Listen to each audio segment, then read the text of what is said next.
Good morning, everyone. I'm Beth Alden. I'm the Executive Director for the Hillsborough MPO. And we are going to be getting started with our TMA Leadership Group meeting this morning in just a couple of minutes. We are just waiting for a couple more leadership group members.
So I see we have a couple of leadership group members who have joined us, I think, by phone. And I'm just going to ask if you would confirm that we can hear you. And so I'm going to ask first Councilwoman Rice, Darden Rice from St. Petersburg, if you could, can you check that you can unmute and speak?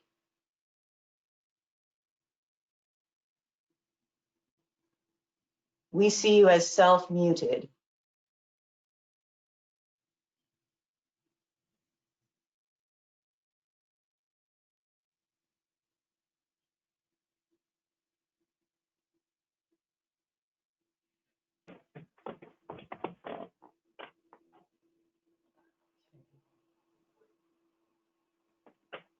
We also, I see, have Commissioner Mariano from Pasco County.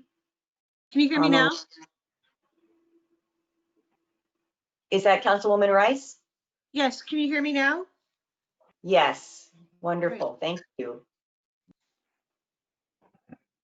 Okay, and Muted. Mariano, hear from Can you you, hear me please? now? Can you hear me okay? Jack Yes, Mariano? we can. Excellent. Commissioner Oberman, may we hear from you? Am I unmuted now? Yes, you are. Okay, excellent. And both vice chairs are on board if we would like to get started somewhere close to on time. That sounds good. Do you want to have someone do a roll call to indicate who's here? Or are we just gonna recognize the names on the list? We are prepared to do a roll call, so let me go ahead and scroll down on our agenda. So our chair this year is Commissioner Eggers from Forward Pinellas, and our vice chairs, Commissioner Mariano from Pasco and Commissioner Oberman from Hillsborough. And so I would ask Commissioner Mariano to call the meeting to order if he cares to. I'll call the meeting to order.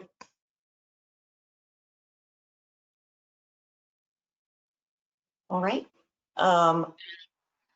We have a Pledge of Allegiance.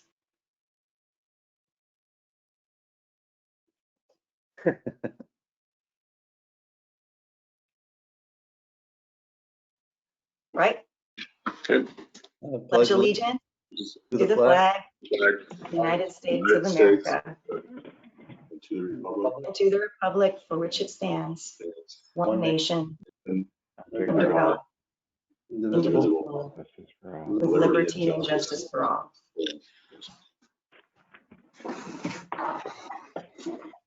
All right, and Cheryl Wilkening is on the line to give the roll call. Okay, Cheryl? Commissioner Eggers, Commissioner Mariano, Here. Commissioner Overman, Here. Councilman Rice, Here. Commissioner Long, Commissioner Starkey, Gina Evans, Mr. Klug, Here. and we have representatives from FDOT, Secretary Gwen, Here. Richard Moss, Here. Ed McKinney, Here. and Ming Gao. From Tibarda, David Green Here. and Brian Pissarro. Here. Tampa Bay Regional Planning Council, Sean Sullivan. Here. From Hart, Lorna Hardwick. Present. And the PSTA, Brad Miller. Here, I'm here. All right, so at this time, we'll go to public comment. Up to 3 minutes per speaker. Do we have a lineup for that? Yes, I see a hand raised, and that's Chris Vella. Okay, you have 3 minutes. Yes, thank you so much. This is Chris Vella from Tampa, Florida, 33605. I hope everybody's doing well this morning. In your agenda, you will be talking about managed lanes. And as you know, I'm very critical about that and also the Tampa Bay Next project.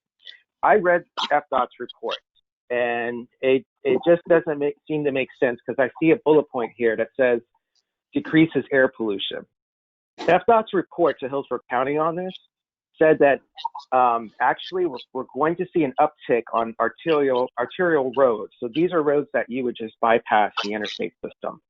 The other thing that this takes into account, this takes into account with technology, is that a lot of cars have auto ignition. So that means when you stop, the engine shuts down. So we already solved that problem of just, bottlenecking, if you will, and just spewing out gas. So that's not an issue anymore. So I don't see why we have to spend billions of dollars putting toll lanes when it's already mandated by the federal government for all new cars to automatically shut down. It's unbelievable. But the other thing too is that there was a lot of assumptions. I know that the Tampa Bay Regional Council said in their report with FDOT that they can't even determine the local impacts to local communities that are CRAs. So these are the poorest communities like mine. So we don't know what the impacts would be having toll lanes. And I just think it's a very far-fetched assumption. I think what FDOT's doing is they're taking a stretch of rural land and saying, well, if it works there, it can apply to anywhere in metropolitan areas, which is BS to me. We never had toll lanes as part of TIS. That was never agreed upon. We had HOV, some of y'all might remember that. We also don't have Braille. And about that, I read the document for Brightline. And Brightline, it specifically states that they can't run the trains as much if it's going to impact toll revenue. So you already got a cap on that type of transit. FDOT might come back and say, well, we could do buses on the express toll lanes. But let me tell you something, that won't work too well. Those stations will cost billions of dollars. And under the TBNX report, we're going to see a tremendous amount of parking under I-275 and I-4. This is going to be in the way of our streetcar system, our bike lanes that we want to put down, our Vision Zero goals. That's actually going to contribute to a lot of pollution. I think this is a very bad plan. And please be critical about, where this goes, because this is not what we had agreed upon over 20 years ago. And then, just lastly, I just think what we need to do is kind of examine what are the benefits of these toll lanes. We know in Miami we had, close to 30,000 crashes. We know if somebody is drunk or careless on their phone, they can still go through any type of barrier that's plastic. So no matter how thick they are, they're going to go right through them. And I know right now Commissioner Nikki Fried is being very critical about toll lanes, and some other folks are new elected. So, you know, I'm sure they will work together with MPOs to find a better solution to this problem. You're still going to have congestion because there's too many exits on I-275 and I-4. You can just open up a Google map and you'll see there's an exit literally 1 mile a distance between each other. So you have too much access, you want too much speed, it doesn't work together that well. So those are my points. Is please be critical about this. Don't accept this managed lane report. It just doesn't work in every single area. Thank you. Thank you. Is there anyone else for public comment? I do not see any other hands raised.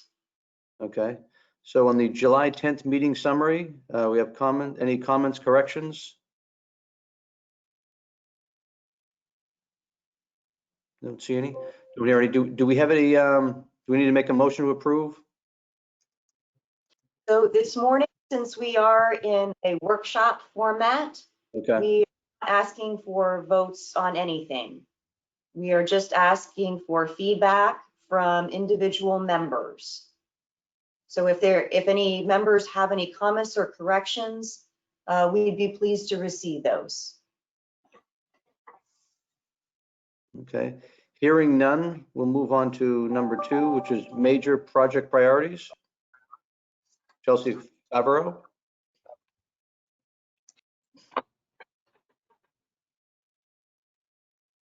Yes, thank you. I'm just seeing the slides coming up right now. All right, so every year we bring to you all your list of your top priorities for the region. These priorities, represent projects throughout the Hillsborough, Pinellas, and Pasco MPO areas. And after this body takes action on those, they're then submitted to each of the MPOs for individual action and transmittal to FDOT for consideration during the development of the next work program. Today, we are not seeking any action from you. There are no changes to the priorities from last year. So we just wanted to bring them to you and remind you of what your priorities are. Next slide, please. We do keep funded priorities on the list until they are completely done. So we maintain this list that you see in front of you here of priorities that this body has put forward in the past that have since been funded. And you'll see the list is rather lengthy. You have the Howard Franklin Bridge replacement, the Gateway Express, the I-75 interchange at Overpass, express lanes on I-275 in Pinellas County, and the I-75 interchange at Big Bend Road. Also on that is the I-275 State Road 60 interchange and the Central Avenue Bus Rapid Transit, which is the Sunrunner project in Pinellas County. Next slide. As you can see on this slide, there are still a number of unfunded priorities for the region, and that was part of the staff recommendation for not adding new projects at the time. You currently have, I believe, five projects on the list that still need the collective advocacy of this group and the region in order to advance. That includes the I-75 interchange at Gibsonton, the I-75 interchange at Overpass Road, that's phase 2, operational improvements along I-275 north of downtown Tampa, the regional rapid transit project in the I-275 corridor, that's the project that came out of the T-BARTA study, and then also support for Hart's exploration and negotiation for use of the CSX right-of-way for passenger transportation. Next slide.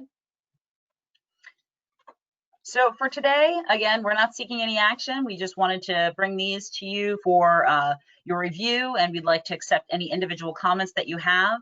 After this meeting, these priorities will then be shown to the chair's coordinating committee that represents the broader Tampa Bay area. And after that, they'll all be transmitted to each of the MPOs for integration into their transportation improvement programs. And I'm happy to take any questions. Okay. Any questions for Chelsea? Yeah, this I is have Rick. a- I got just a comment on the Overpass Road in Pasco County. I believe we're building the ultimate, so there will be no phase 2. Okay, we can make that adjustment on the priority list. Okay, thank you. Commissioner Kemp? Yes, thank you. I want to go back. Can you do the I-275 north of downtown? I-275 operational improvements north of downtown Tampa. I think that that needs to be accurately described as what it actually is, which is adding two 15-foot lanes to the already existing road, or the already existing from north of downtown to Bears Avenue. So it's very clear what that is. And as you know, there's repeatedly, year after year, significant opposition in Hillsborough County to that. I mean, MPO meetings in the past with 600 people.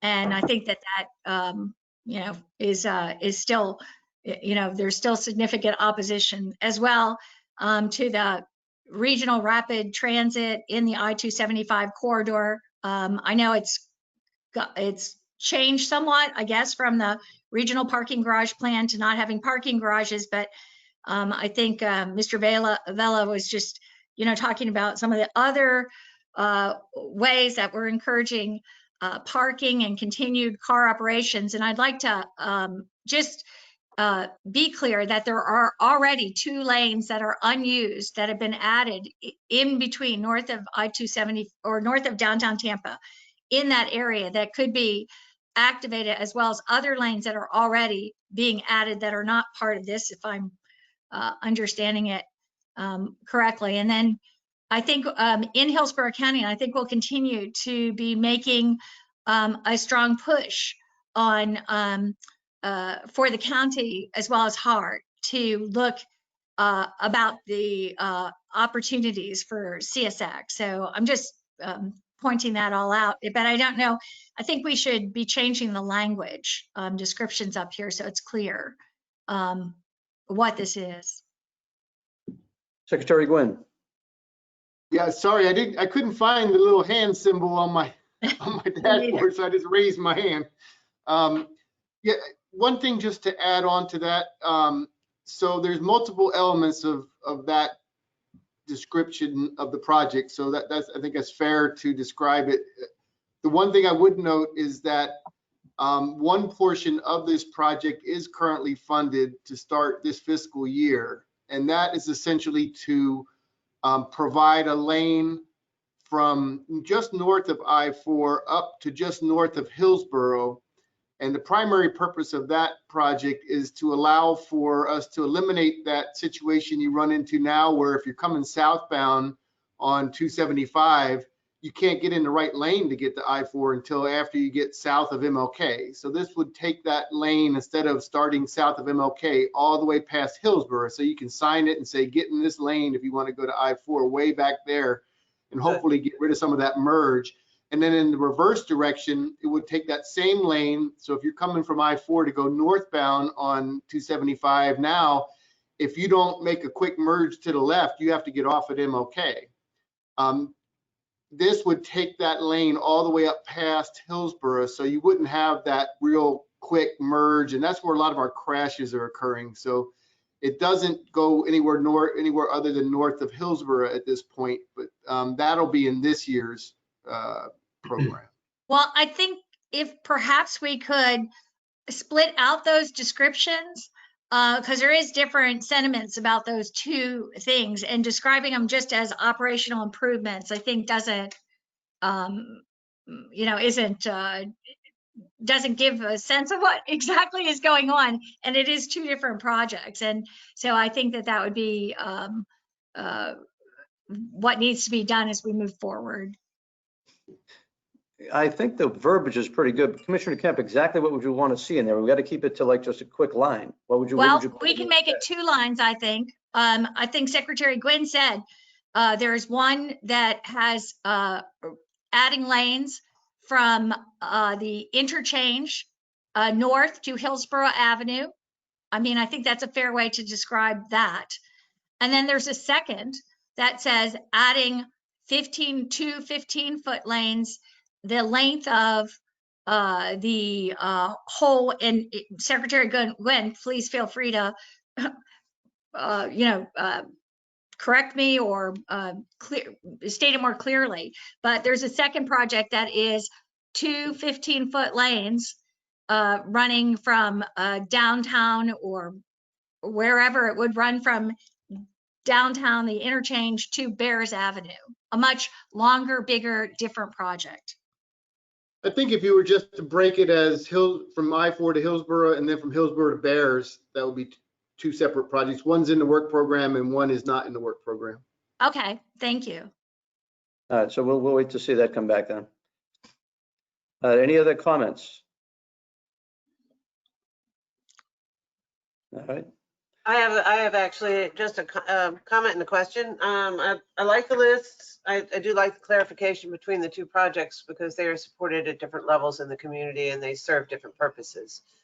But more importantly, I want to ask really, what do we know what we're going to do with this as far as going back to our MPOs. But I think it's also critically important that our delegation from all of our respective areas be up to speed on what all these projects are and why they're on our priority list. So having a backup of what the basic description of each of the programs and the purpose of our making them a priority is important.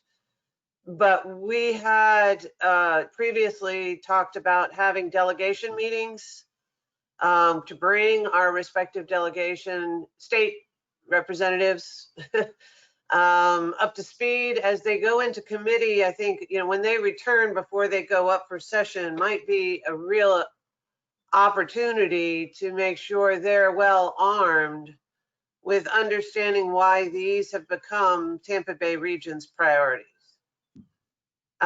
Is there anybody that can give us some guidelines on how we might be able to organize something like that and we could do it virtually. That doesn't require a vote. It means doing a presentation when they return. But I'm going to recommend that while we have to eventually get to a place where we have to have a quorum to vote, thanks to the governor's change in plan for attendance and meetings. But in this particular case, if we could adopt at least a goal of setting a conference or webinar or some type of educational session with our delegation, that would be, I would recommend we do that. And I'll stop there. Can you hear me, Jack? Yes. Sorry, I didn't know my camera wasn't on. Then you didn't get to see me eating my muffin, so that's a good thing. I have a question on these priorities here because on the funding, and Secretary Gwynn, correct me if I'm wrong, because I never remember everything right.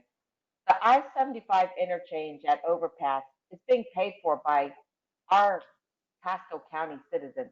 It's not being paid for from the state. Is that correct? Or did we get some state money for that? Yes, there was I believe there was an earmark in there that had some state money, but most of it was county money. But also, Richard Moss mentioned a little bit earlier, that can probably be taken off the list because phase 2 is actually in part of the project that's currently being constructed. So we were going to go phase 1, phase 2, but now the whole thing is being built in the first project. All right, but I think it would be interesting for everyone to know what the funding breakdowns of some of these as well, because I know pretty sure we pay for the majority of that interchange ourselves. Because and someone told me the reason was because it doesn't connect to state roads. Overpass is not a state road. Well, there's a variety of reasons. In fact, we have the same situation at Big Bend Road and I-75 in Hillsborough County, where Hillsborough County is providing a lot of the funding for that interchange. And it's for a variety of reasons. And a lot of it's because the local agency wants to accelerate the project in the work program. And both of those projects got federal money, or both got state earmarks, and Big Bend got some federal money. So, we are seeing a lot more partnerships with local agencies and getting some of our major projects built. Well, I am hopeful that Pasco County one day will figure out how to get some federal money. We haven't figured that out yet. As you know, Ridge Road, we're paying for that ourselves. Well, it's all developer impact fees are paying for that, but hopefully we've worked out the Suncoast interchange stuff with the Turnpike Authority. That's a different discussion here. But I just wanted to make that point about Overpass, that pretty much we're paying for most of it ourselves. Okay, thank you. And you know what? A map always helps people understand this. So I'm on Google Maps trying to figure out what Commissioner Kemp was saying, and a map always helps me. That's it. All right. Any other thoughts, comments? Okay, next item. Commissioner Mariano, if I could, I wanted to let you know that in addition to Commissioner Kemp and Commissioner Starkey joining us, I believe we are also joined by Commissioner Eggers. I am here now. Can you hear me okay? Yes. Well, Okay. Mr. Chairman, I shall pass the gavel back to you. Thank you, Jack, for taking over. Sorry about being late. Obviously, some technology issues on my end. So anyway, we'll move on. Yeah. So let's go on to that. I guess we're on item 3, meeting calendar. Yes. Thank you. So I will be displaying the proposed calendar for 2021. And we are proposing to continue to hold quarterly meetings. Those will be coordinated with 2 meetings of the larger MPO Chairs Committee of the 6 MPOs, and proposing to rotate the hosting organization, with Pasco taking the lead in the spring, Sarasota Manatee MPO taking the lead over the summer, in the fall Pinellas, and next winter Hillsborough. We are looking for your direction as to whether you'd prefer to continue to hold meetings online and just seek consensus and feedback from the members.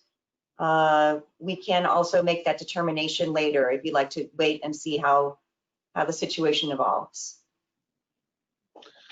Yeah, I had a question about that.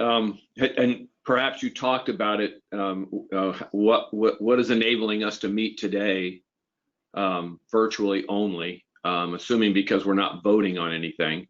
And is that going to be, and when each of these counties host, does each attorney that represents those county have to have their own opinion on that matter, or how are we handling that as we go forward? I just want to make sure we're, doing what we're supposed to be doing. No big deal, but just a question. Maybe you dealt with that already, and I can talk to Whit later about it. We did not have a conversation about that at the top of the agenda. Okay.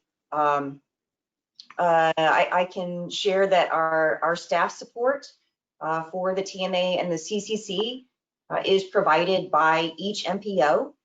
So yes, it would be up to the legal counsel of each MPO to make sure that we are, that the host organization is conducting the meeting appropriately. I have spent quite a bit of time talking with the Hillsborough County Attorney's Office about how we hold meetings, and her advice was that we can hold workshop meetings to discuss items that could even be voted on in the future. We can hold a workshop without having a quorum physically present in the room. As long as it is publicly noticed, there's an opportunity for members of the public to view this, and that we keep a record of the discussion. Okay, I think that's then each as you said, each county needs to have that same determination. And I guess in this schedule calls for a leadership group meeting in Manatee County. Is that in July? That's because it's combined with the Chairs Coordinating Committee meeting. Okay, but we're doing virtual at this point. The plan is to do virtual at all 4 of these meetings. I think that'll be a case-by-case determination based on what Beth just said. Okay. And then whether we need to take formal action, that would probably be a driver as well. Okay. Okay. Typically at our summer meeting, we would review our priorities for the Trails Program and the Transportation Regional Incentive Program. And so it would be helpful to be able to vote at this summer meeting in particular. Okay. Mr. Chairman, if I could, Yes, Jack, go ahead. if we're going to have the flexibility of the onlines, even though it'd be great to be in person, just in case someone can't be there, I'd hate to someone not be able to participate even online. So I would like to keep that option open if the governor allows it and the rules change from that. Yeah, just as long as, I think it was just a matter of whether each of the hosting attorneys shares the same opinion as the Hillsborough County attorney does. And if so, then we're good. We can continue to do these virtuals until we have a meeting that needs decisions. Traditionally, this group has referred any action items back to the full MPO. Although now that we're a subcommittee of the Chair's Coordinating Committee, and we don't do that with the Chair's Coordinating Committee, I think there's some different direction we could take. But I still think it's good practice to reinforce at the individual MPO in a publicly noticed meeting, affirming the consensus of the TMA leadership group. It's just a recommendation. Okay. I'd like to offer some perspective there. As I've addressed Hillsborough County's, pandemic sort of procedures, and addressed many of the challenges associated with the governor's order to require a in-person quorum for any voting. I think that is the deciding factor. When we have something on the agenda that would require a vote, there is a requirement of the body to have at least an in-person quorum. So, and I love the idea of virtual meetings because obviously there's a lot of travel involved, and some individuals may or may not be able to physically attend meetings for a variety of either health or other concerns. And it is critically important that all of our representative bodies are present.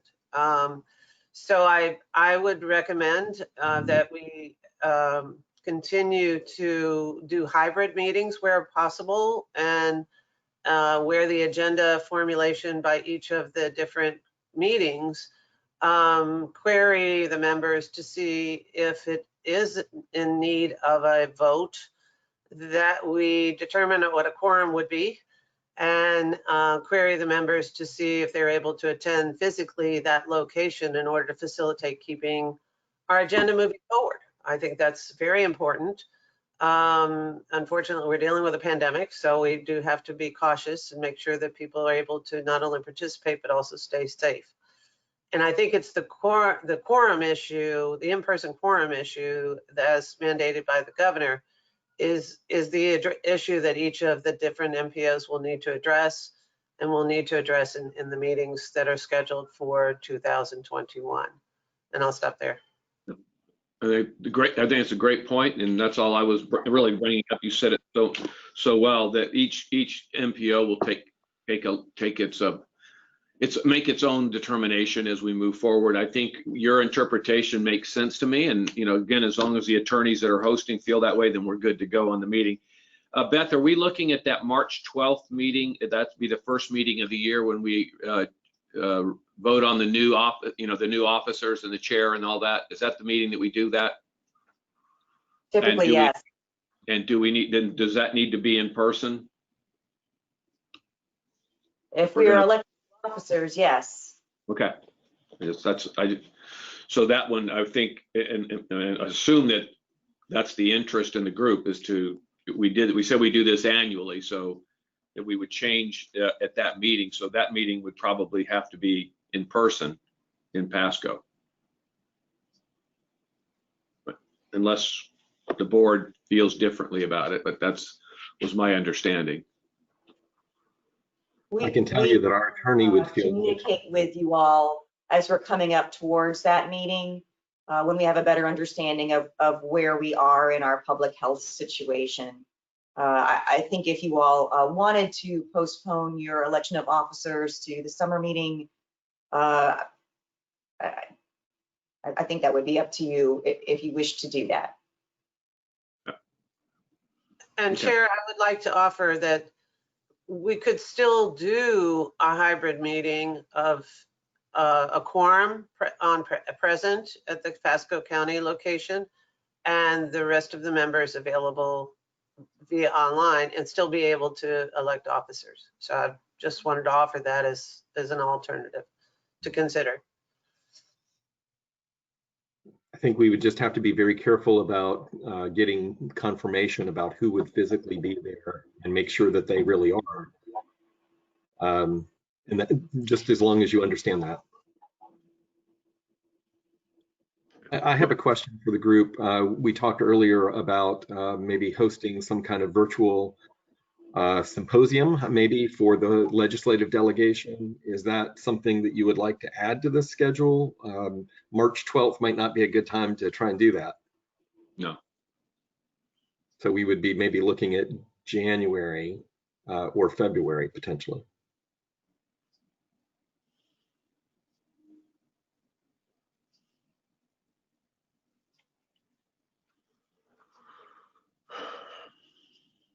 And I guess my thought on the top of my head would be we could schedule it and invite the legislative delegation members and make some phone calls. And if we can get some of the members there, I think that would be fantastic. At a minimum, we should expect at least some of their staff potentially to attend.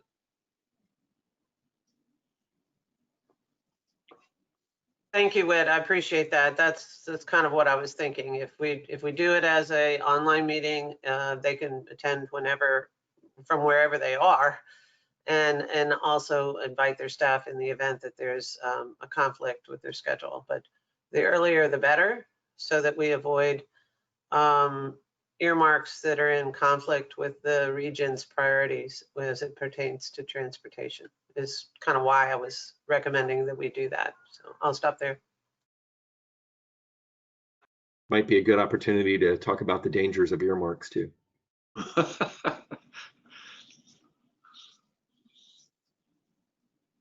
Do we have consensus that you would like staff to move forward on that? Is that fair? So who you're inviting? Who would you be inviting with? All of our delegation members? Is that from the three counties? Yes. And you'd be trying to give them a sense of what our priorities are this year? I think that was the request that Commissioner Overman made, is to provide a little bit of depth into how these priorities are developed, what they mean to the region. I would imagine we could easily do that within 30, 40 minutes. Okay. Yeah. Sounds good. I don't know how busy they get in February leading up to March, but you know, it gives them a virtual. Real busy. Yeah. All right. But I think at least it shows a good faith effort, and we can certainly record it and share it with them, and at least their staff can take a look at it and brief them. And I know some of our delegation members do that. I think everybody feels like it's a good idea without voting on it. This is Darden. Can you guys hear me? Yes. Hi, Darden. Yes. Hi, good morning, everyone. Refresh my memory, but would this be the first time since we are officially the TMA that we will be hosting such a symposium?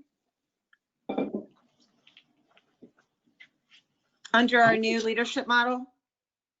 I believe so. Okay. Yeah, I think it'll also be important to show the legislature that, you know, they're going to want to see how maybe we do things a little bit differently, or what the results of our work is since we've are operating under this new model. So I just wanted to throw that in as well. But otherwise, I think it's a good idea. Yeah, I think that's a great point, Darden. I think maybe that would be a way to start the meeting, just kind of give them a little perspective on our group and how and where we develop to, and before we dive into the subject matter, but just give them some context as to what we're all about again. I think it's important that we keep re-emphasizing that. Yeah, especially since this was in part a response to the idea to try to merge MPOs that came out of the legislature. So I think what you just said, to start it off with a little bit of context to remind them who we are and how we got here. It doesn't have to be too long, but I think that would be an important way to get started. Yeah, and how well we all get along. That's just beautiful, and they'll like that. So, yeah, right, David, Gwen.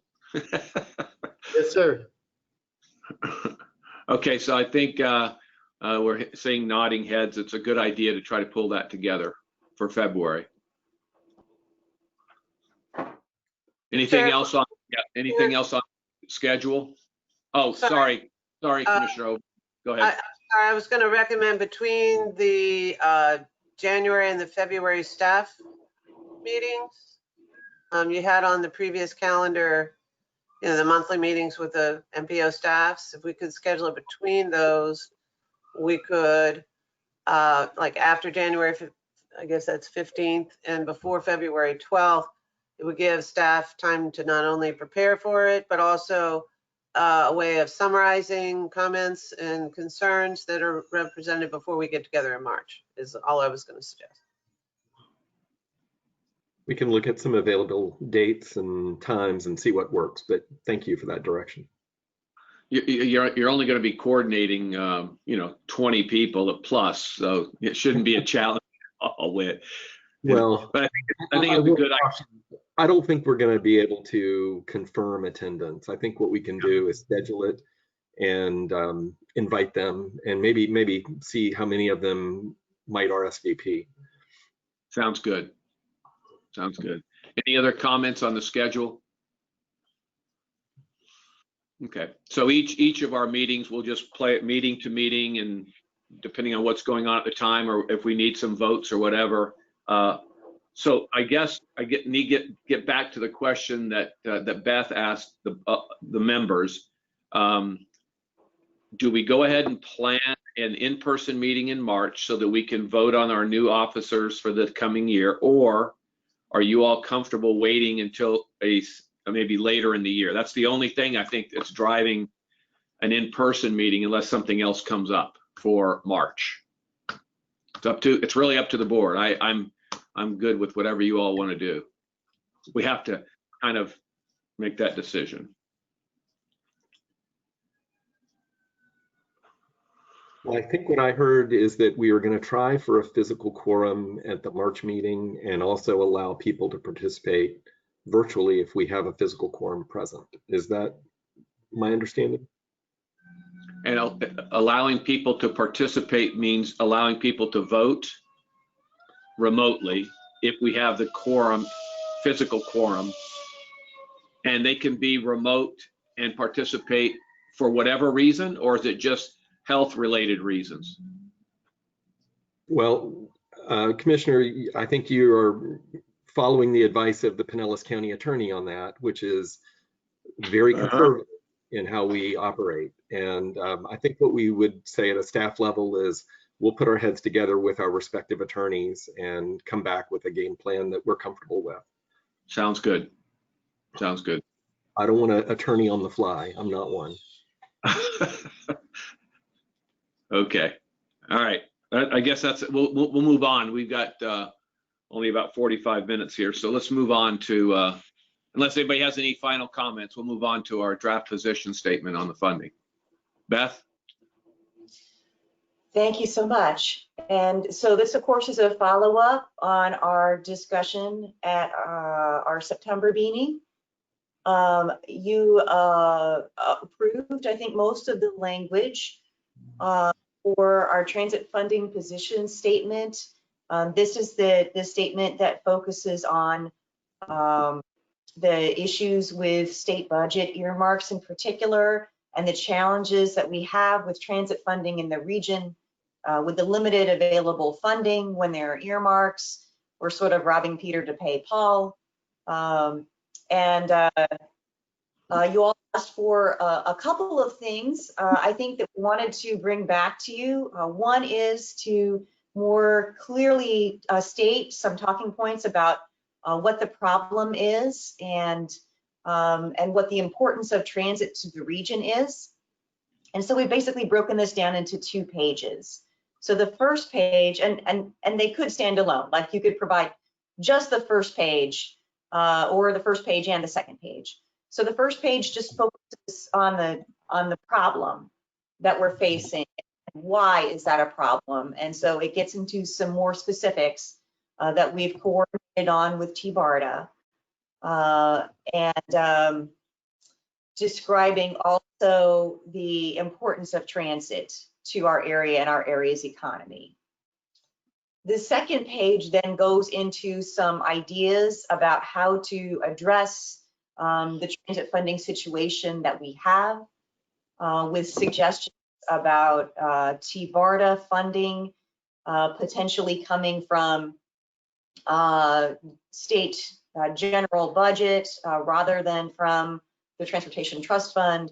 And if that's not possible, then potentially coming out of the statewide allocation to the Transportation Trust Fund rather than falling entirely on the District 7 budget. This is a position that we've coordinated on with the TBARDA staff. And we also made some suggestions for funding opportunities that are currently in state law.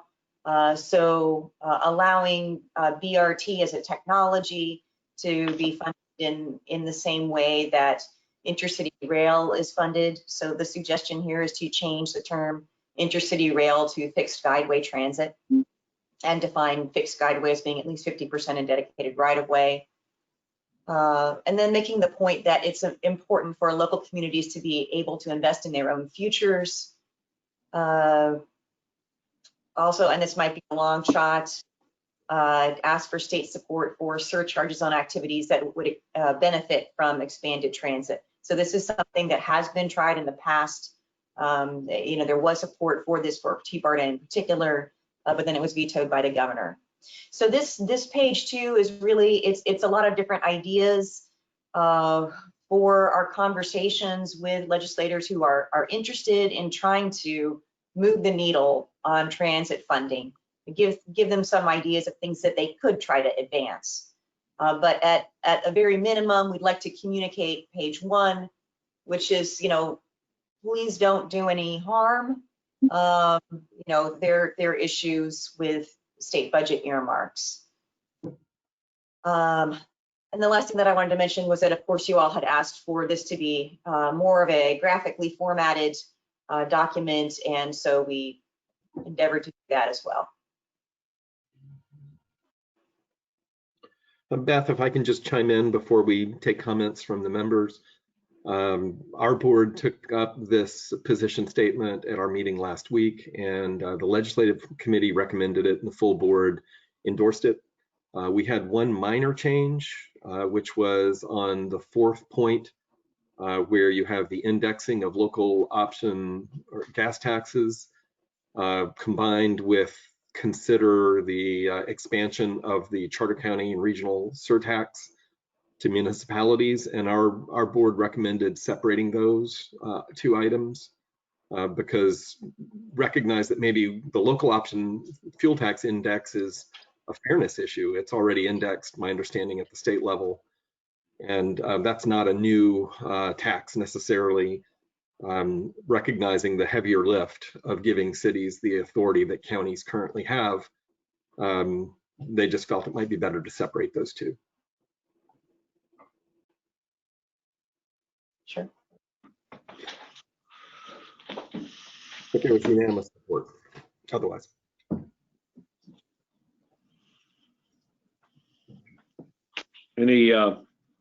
Any thoughts or comments? I can't see everybody, so I think best.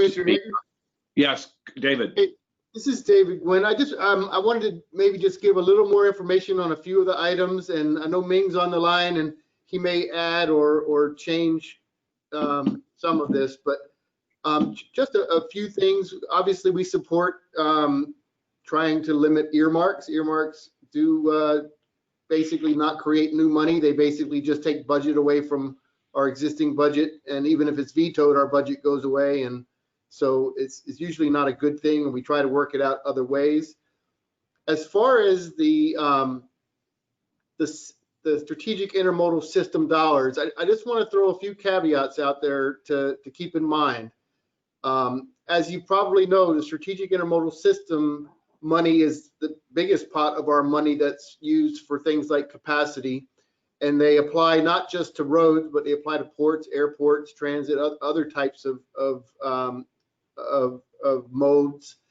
And although at first blush, it may appear that if we said, well, the second thing is that it's not distributed by formula. We only get, it's based on merit. It's based on project merit and need. And so we always compete with the rest of the state for those dollars. If we increase the amount of SIS dollars that could be used on transit, we need to make sure that we are positioned to take advantage of that. Because if we took more money away from other programs and said, okay, there's going to be less for highways, there's going to be less for other types of modes and more for transit. Right now, I can tell you that probably what would happen is Miami-Dade and Broward would suck up all that money because they have the matching dollars ready. They have projects lined up. We want to make sure that if that flexibility is provided, that we're ready to take advantage of it, and that would require there to be the local match money available. So we could kind of shoot ourselves in the foot in the short term if we're not ready to take advantage of that, and you could see a mass movement of SIS dollars going down towards Miami and Fort Lauderdale. I just bring that up as a caution because that's how these dollars are programmed. If there's local matches, it becomes much more attractive because it can attract federal funds, and then it becomes a more viable use of the state dollars. Ming, does that make sense what I said? Oh, you're on mute.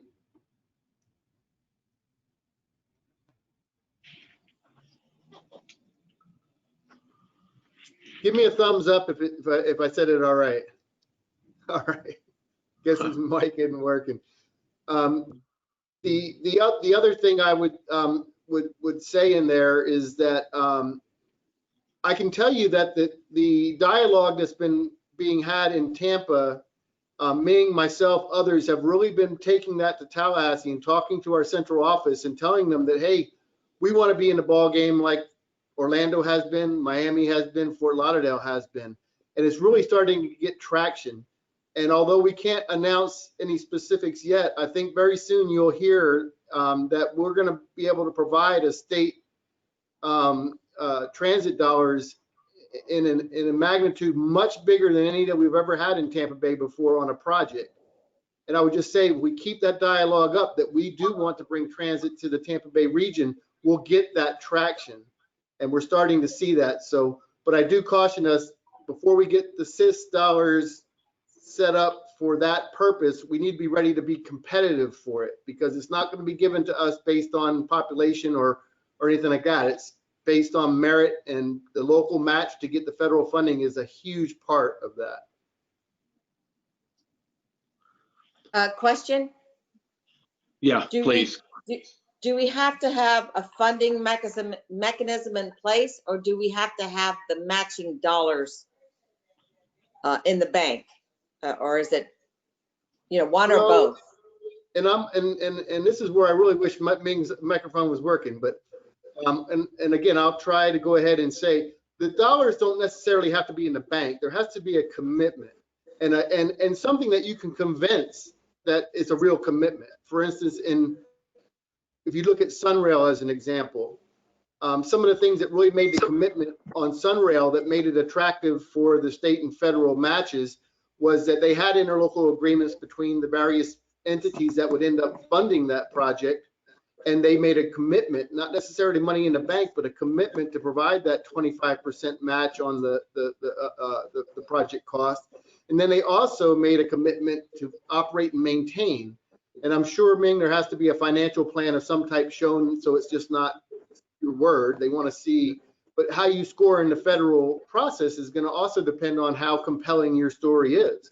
How much, I guess, you compare with somebody in Phoenix or somebody in Baltimore or somebody else that's coming in with a plan themselves. And for us, I think, especially if it's a fixed transit project, if we don't go after the federal funding, our ability by statute to provide funding is very limited, down to just 15%, which means the locals have to put up 85%. So the great thing is if we get the 25% local, 25% state, and 50% federal. well, I think we have a compelling story that we're the largest,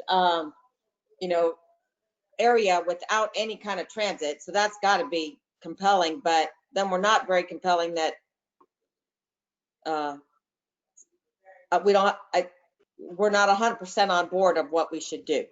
I think some of the counties and cities are, but maybe some aren't. And I don't know how that hurts us. So I'll mute back. I'm just thinking things over. Mr. Chairman, Jack Mariano. Yes, go ahead, Commissioner. And as always, Secretary Gwynn, you do a phenomenal job, and your points are very well taken. I think Commissioner Starkey brings up a good point. We've got to have a unified voice if we're going to go to get federal money. Any dissensions with anybody is just taking money out of this region. So that will be very important coming up. This is Commissioner Kemp. Yes, go ahead, Commissioner. Thank you. It's, for 3 or 4 years, we've been talking, and there is great interest in the CSX tracks in Hillsborough County. And, it's very much supported by our Congresswoman here. And I see that as the project moving forward for us. So if there's not unified voice, maybe there's, that is the project that will serve us. I was looking at a history of maps of the transit system in Hillsborough County in the past several days. I went back to old agendas from 2003 and whatever, and I just checked out transit maps. And Hillsborough County had now doesn't have frequency, which is very important, and I think is a kind of newer concept in some ways for how we should be doing it. But our transit system of 2003 was so much better than our transit system is today. We have lost so much over the years internally within Hillsborough County. We never sent a bus past USF North ever at that time either. But our grid was covered incredibly. And I don't know what the frequency was, but we've lost so much. And we differ quite substantially from Pinellas. Locally, Pinellas has a higher millage rate, which supports their transit system, but they're 1/3 the physical land size of us, and they're developed out. So it's a different story for Hillsborough County, and I feel like Hillsborough County is, instead of other Pasco and Pinellas dictating what we should be having, we are very, very underfunded within Hillsborough County. And I would, again, I think our needs are way, way greater. We have a $500,000 as compared to the $750,000 of Pinellas serving a smaller area. It's very obvious they have much greater resources at this time. But, again, I think our focus needs to be internally hugely within Hillsborough County. And I'm not interested in privatizing our internal services that we provide already, like our bus and our van pool. But as to regional, the simplest, easiest, best way to do that has been done already by Miami-Dade and Palm Beach and Broward. Exactly what they're doing. They have their regional bus service that has 3 stops in Miami, then goes up to Fort Lauderdale, and 3 stops in Fort Lauderdale, and goes back down to Miami. That is the least costly. It could be done tomorrow.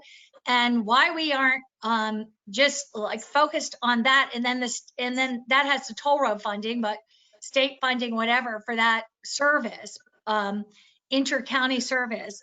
that is cheap, easy, and makes sense to me in terms of how we move forward and why we don't speak with that one voice. I just have to say, that's the mantra that I keep bringing up, but that's, I think, very representative of the county and those who are very transit interested in advocating. Commissioner Commissioner Stark? Kemp, Yep, yes, go ahead. thank you.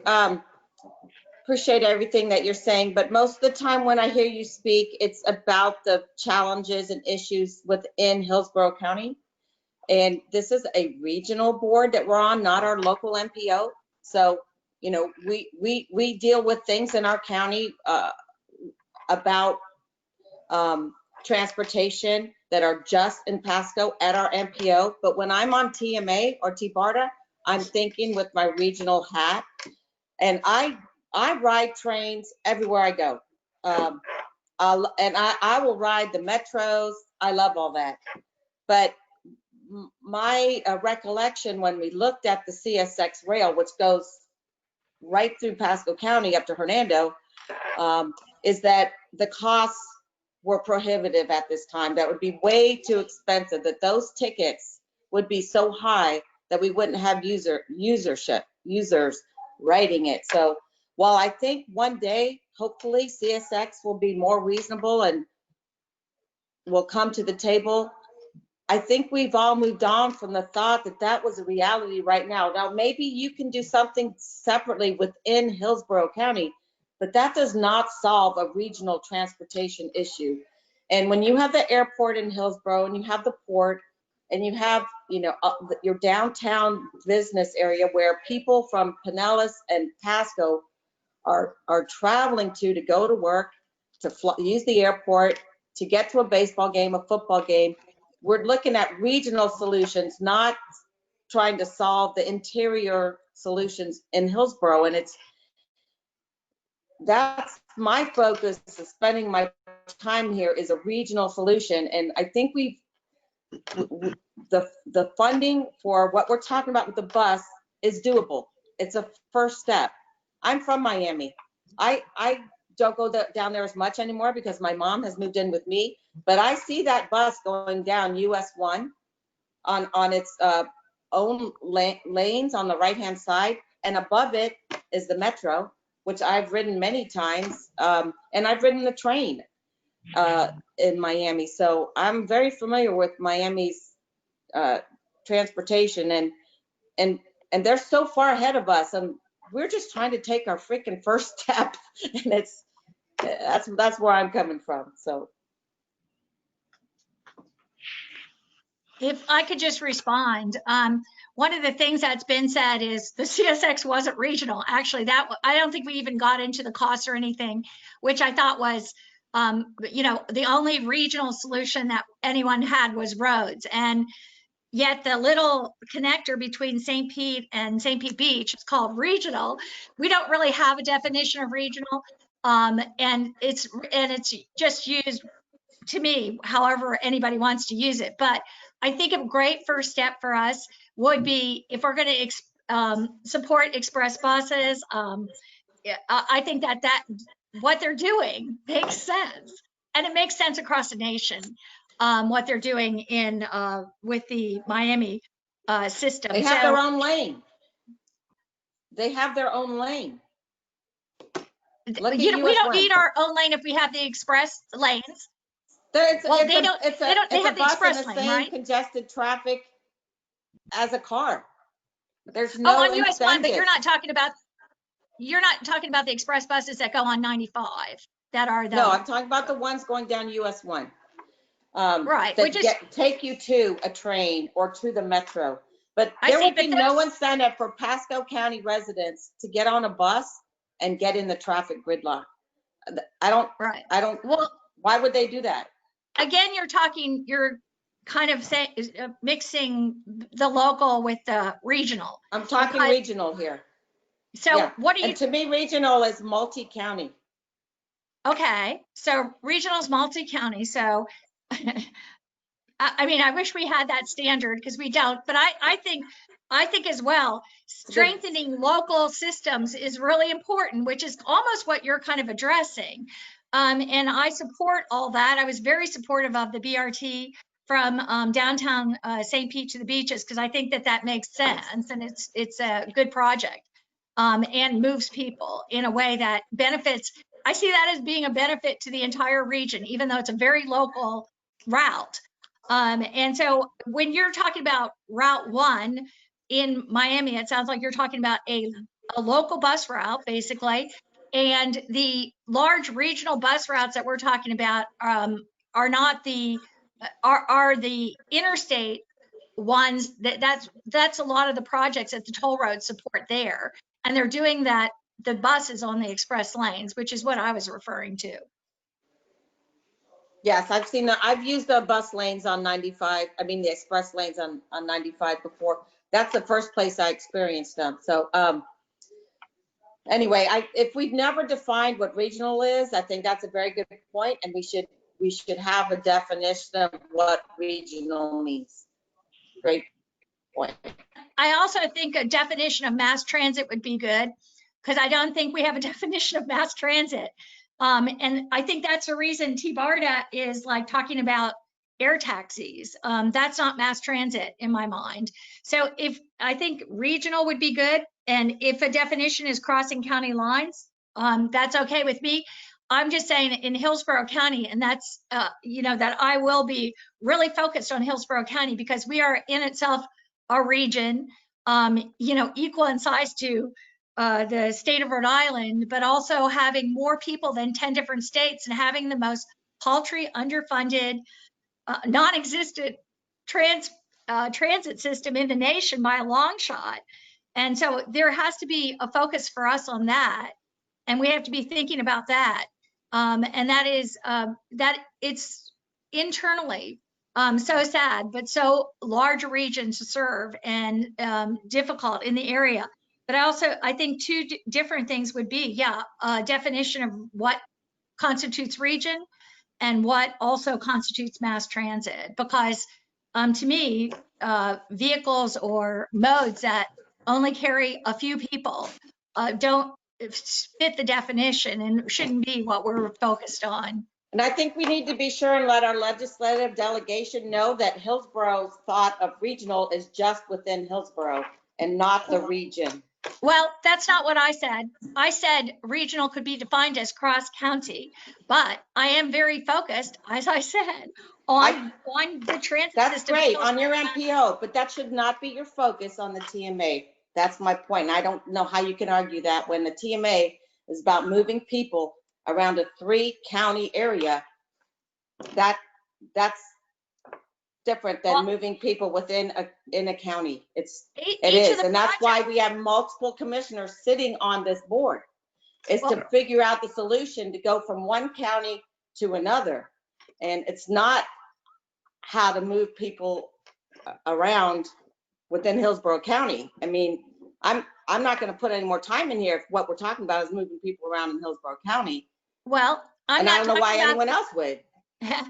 Many of the projects that we have listed there are internal within counties that we have listed as our priorities. And I think that's okay. But I think that we also need to be talking about, for me, I'm going to be focusing on within and without. But I don't think, we would never have that on the list, the BRT project in St. Petersburg, if we were just about totally anything that crosses county lines as a definition. That wouldn't even be on our list. But I think it should be rightly on our list. But I think these are discussions I think that are really good to have, and we need to have more of these but I think back to the State Road 60 I-275 interchange, which is clearly in Hillsborough County.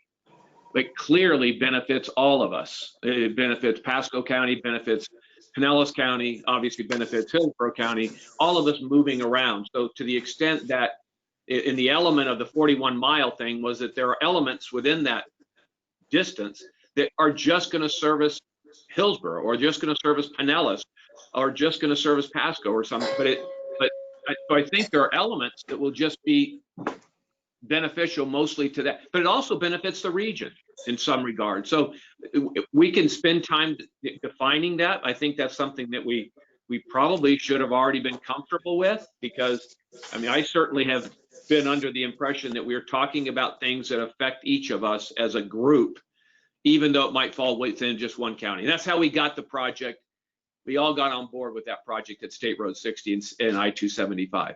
So, I mean, to me, that's the messaging that needs to take place. Yeah, and the airport interchange that the Pasco MPO signed off on when Secretary Gwynn came up. Yep. That is an important regional project that we all got behind. But as we're talking about transit, and we have a regional transit plan that goes through 3 counties, and you know, most likely, you know, we can't do the whole thing at once. It's always been my thought that it would probably happen in pieces, and maybe that first piece is going to be in Hillsborough County, but it's part of a regional plan. But everyone has to be on board with that plan to make it work, to go from one county through Hillsborough to Pinellas. So, Well, what I'm saying here is that we're talking about federal funds, and we need to set our priorities for what we would want in Hillsborough County if we're going to be looking for federal funds. And the regional parking There you garage go. plan or that BRT, I mean, just do the express buses and let's, you know, get it done. And we have other projects that we would go for federal funding, and I don't see where that would ever be supported for federal funding in any form that it's been presented. Mr. Chairman? Yes. You know, the BRT does hit all 3 counties. You've got a Speaker of the House, a Senate President that are coming, that just were sworn in on Tuesday. You've got a chance to get some funding right now that we then can go to the feds and look for more money from. If we don't align right now, you're going to miss this opportunity. Part of the reason the Tampa Bay Partnership, who didn't want to sit on this committee or other committees like this, they want to just put their influence out there. They fully support, the whole business community supports this plan. So if Hillsborough is going to like squash this because they want to get their own rail system, it's going to hurt the whole community to get federal money. So much as you want to get other projects going through, this is the one first step that's probably the least expensive first step that we could possibly take. I want to say that from day one, when I looked at the trail line, the rail system that CSX has, it ran all the way from Hillsborough all the way up to Brooksville. I pushed for years to get that thing done. And I was so excited to see Bob Malley come up with a plan, not only showed the north-south, but the east-west routes that would be phenomenal for this area. But if CSX is not going to be reasonable with their funds, their money, et cetera, we got to wait that way. Now, if you guys can go, if Hillsborough can go negotiate with them and get a better deal on it to set up phase 1, phase 2, phase 3, so be it. But right now, the opportunity that's in front of us is the BRT. And if Hillsborough doesn't align with us and cost us, that's going to cost this whole region a whole bunch of money.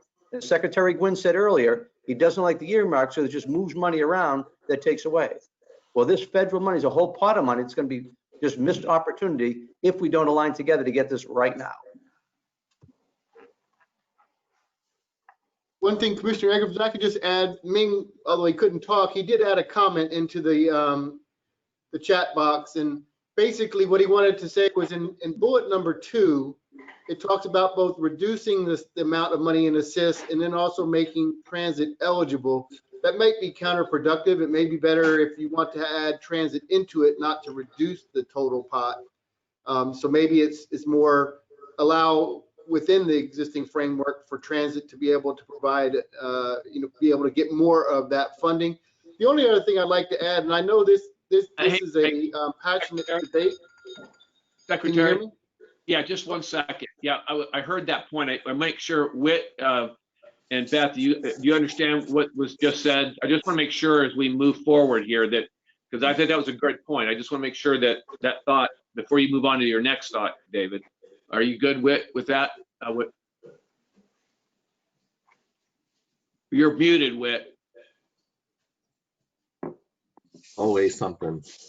I guess my understanding was that there was a decision made some years ago by the Department of Transportation to put a much higher proportion of trust fund dollars into the SIS relative to the other arterials program and others. So that's kind of what that bullet point spoke to, but I certainly understand the Secretary's point. If you're going to fund, you don't want to reduce the level of funding in this category. I didn't mean to interrupt you, David. Go ahead. I'm sorry. Well, the only other item I wanted to, and I know it's a passionate issue for everybody, but I just want to keep reminding that a lot of really good things can happen, not either or, but we can do and you see around the state, there's other places in the state where they've gotten multiple projects that have gone through and gotten federal funding and state funding. And it really comes down to that local match. And I hate to keep bringing that up because I know it's not easy for you to get the local match. And I know Hillsborough did a great job getting a referendum passed and is still held up.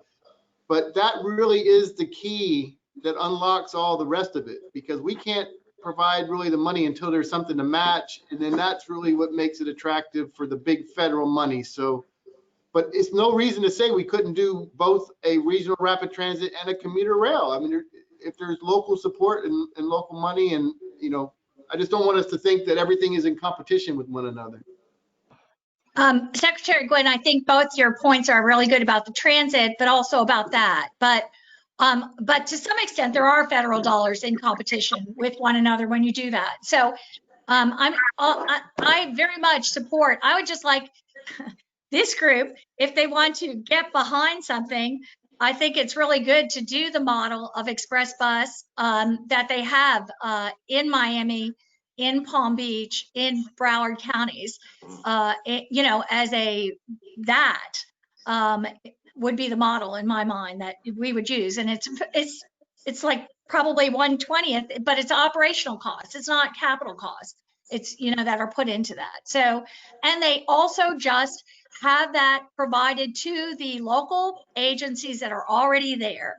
Their local transit agencies do those bus routes. So I'm just suggesting that that's how we should start looking at moving forward. But I think both of your points, Secretary Glenn, are well made. And I do believe the current or the latest plan I saw for regional rapid transit does use the express lanes where they exist. But as you know, we don't have express lanes in the plan going on 275 north of I-4. So that's where we would have to look at other options.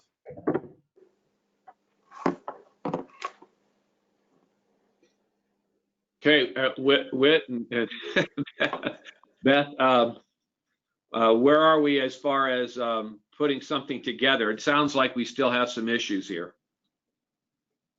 Well, so I think what I heard is that we definitely would like a couple of changes. One is under point 2 on the flexibility in the use of the transportation trust fund dollars, that we would delete the second bullet, which is about allocating no more than the statutory minimum to the SIS. So I believe we received that direction. And then under point 4, that we would separate out into 2 bullets, the point about the indexing the local option fuel tax and the point about the Charter County and Regional Transportation System surtax. Reiterate previously to do outreach to our legislative delegation members. And so now that if we're prepared to finalize this, then we will go ahead and use this in our legislative outreach. Right. Whit, did you have something? I was just going to add that this whole conversation about local commitment, local dollars, this really does speak to that because it gives local governments maybe more flexibility to have ways to generate local revenue that can be committed to a regional system. Yeah, and I would just like to highlight, I agree with, just like to highlight the last bullet under point 4, which is importantly, do not put restrictions on local government's existing tools, which is something that I think that we're going to need. It's a message that we're going to need to all carry forward into the next legislative session.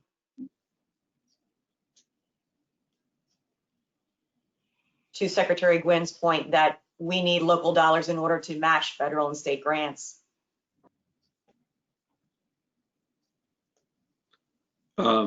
Will that bullet point be clear? What we're trying to say there? Well, we've talked a lot about transportation funding shortfalls in this. So I think my intent was just to say that we need to highlight this verbally to our delegation members as well. I don't have a problem. I just want to make sure. Do you think that's clear to them? What point we're trying to make? That's all. I didn't disagree with you. I think it's a clear message that we can make. Every session, it seems like the last couple of years, there's been a bill that raises the requirement of passing a local sales tax of some sort to 67%. In fact, one of the representatives in Pinellas County advanced that bill last year. So that's really what this is speaking to specifically, is don't make it harder. You've already made it really, really hard. Yeah. And I think, I agree with you. I just was trying to figure out maybe a different way to spin it, like positively, instead of, again, I get to the idea that we have, the House got the Speaker of the House here. We got, leader of our Senate is on board now. I think to Commissioner Mariano's point, wherever we can make positive spends on these things, importantly, allow local government to continue exploring and using all of their existing tools. It doesn't say don't do something. I'd rather try to say it in a more positive way, because if nothing else, let's try to be in sync. We know what we mean. We know what we're talking about. Let's just try not to put these, and I think by and large, I think the whole thing that you put together does do that. I mean, it is more positive. So anyway, that's the only comment I had. So that was it. Okay, thank you. Understood. That's good advice. Thank you. We can reframe that more positively. I appreciate it. I would like to suggest maybe we just indicate that we avoid putting restrictions on local government's existing tools rather than do not, because I think there may not be a full understanding by the delegation of the impact of the lack of ability to address our economic growth when we are unable to raise the matching dollars to take advantage of the state and federal transportation dollars. And I think that may clarify it for our delegation so that they understand that when those actions that would make it more difficult for a local agency to raise the revenues to meet those matches, towards economic opportunity and community. And so I just, to Whit's point, going to 67% makes it incredibly difficult for a community to come up with those matching dollars. And I'll stop there. Thank you. Any other input here before we have a hard stop time at 10 o'clock. Is that what I'm told? Sounds like there's an animal on the line. Yep, it does. So whatever animal it was, it stopped. So thank you. Beth, are we hard stop at 10? We are, and our presenter from central office, our presenters on the FDOT managed lane policy also have a hard stop at 10. Okay. And this is a substantive discussion about the managed lane policy. Perhaps we could postpone that to our next meeting. That's a good idea, but we have 3 minutes, so that would hardly do it any justice. All right. Any closing comments by any of the board members? Okay. So right now we're going to try to do some kind of effort in February with our local delegation, invite them to something that kind of gives them a little bit of context with what we're doing here and some more specificity about our program. And then we're moving right now to March. I'm not sure yet whether we're going in person or not. I guess that'll be determined. So knowing that if we don't do an in-person in March, then we'll just have to continue the officers that we have now until the first meeting in June, or to the first meeting we can meet. Mr. Chairman? Yes. I'm sorry, Commissioner Jack Mariano. Sorry about that. I don't want to interrupt you, but I just want to get one last thing in before you close out the meeting. On the DOT managed lanes policy that we're going to be talking about the next meeting coming up, could we get them to go take a look at what revenue it's actually generated with those extra lanes? Could that be part of the presentation we do here? Yes, we can get them to include some information about the revenue. All right, thank you. Thank you, Commissioner. Anybody else? Anybody, any of the staff members, any closing comments before we adjourn? Commissioner Starkey? Yes, go ahead. So I'm texting, we don't have an MPO director right now. We have an interim one. I'm trying to find out what are the different kinds of ways we can, in Pasco County, raise funds for regional transportation. So I'm trying to remember on the local option gas tax, we added the other 5 cents. Is there room for another penny on there that allows us to raise money for a regional system? We have literally 1 minute, so somebody just close out with that and then we'll adjourn. Sorry, Thanks. Commissioner Starkey.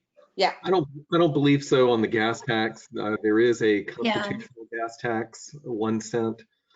But what we can do is we can maybe provide some background material for your next meeting that highlights some of the funding options available to local governments. And Okay. if another penny is a good idea, maybe that's something we talk to the legislature about. We passed that 5 cent gas tax and no one felt a thing here in the county. So. Okay. And also, right. yeah, that's Thank what you you. have, but. Appreciate everybody's input. Happy Thanksgiving to everybody. Happy holidays. We'll be in touch. Secretary, thanks for being on the meeting today. Really appreciate it. We're adjourned. Thank you. Crazy.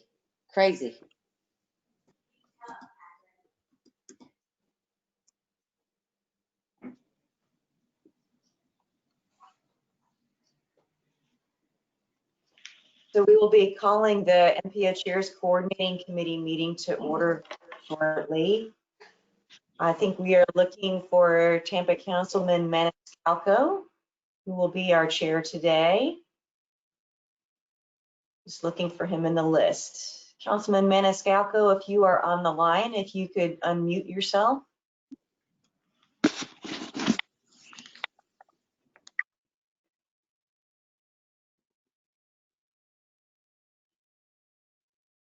Okay, I see that there are still some people arriving, so we'll give it just a couple more minutes.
I see some of our other MPO directors have joined us. Would you like to test your microphones? Dave Hutchinson? Good morning. I know Commissioner Baugh is either joined or trying to join. She joined something. Commissioner Baugh, can you unmute yourself?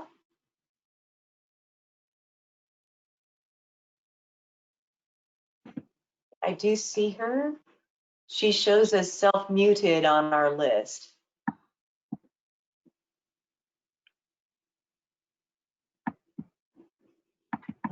while we're waiting for everyone to sort out logistics, All right. Steve. She's yes? trying Can you hear you? to do that. She may have to log in again, or Good but she's morning. going to be present.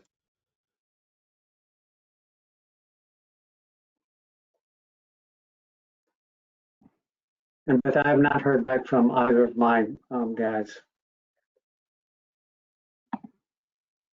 Okay. I see Charles Lake has joined. Chandra, would you like to check your mic? Good morning, everyone. Good morning.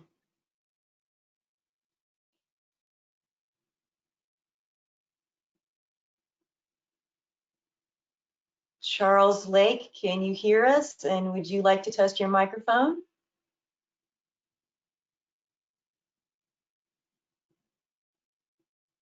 I'm here. Can you hear me now? Yes, we can. Okay, I got it unmuted. Dave? Beth, Commissioner Boss said that it was not letting her unmute herself, so she's still trying. Okay.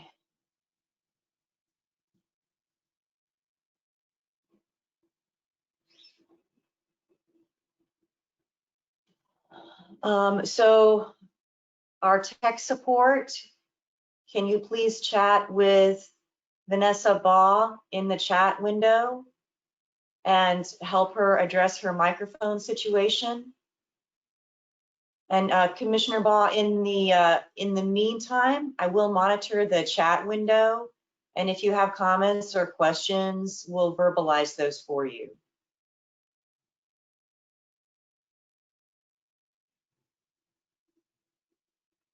Okay, who are we missing?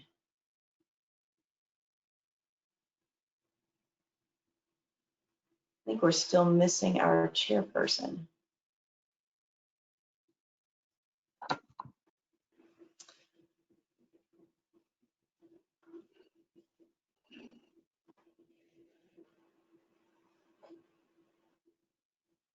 Commissioner Kemp, are you still there?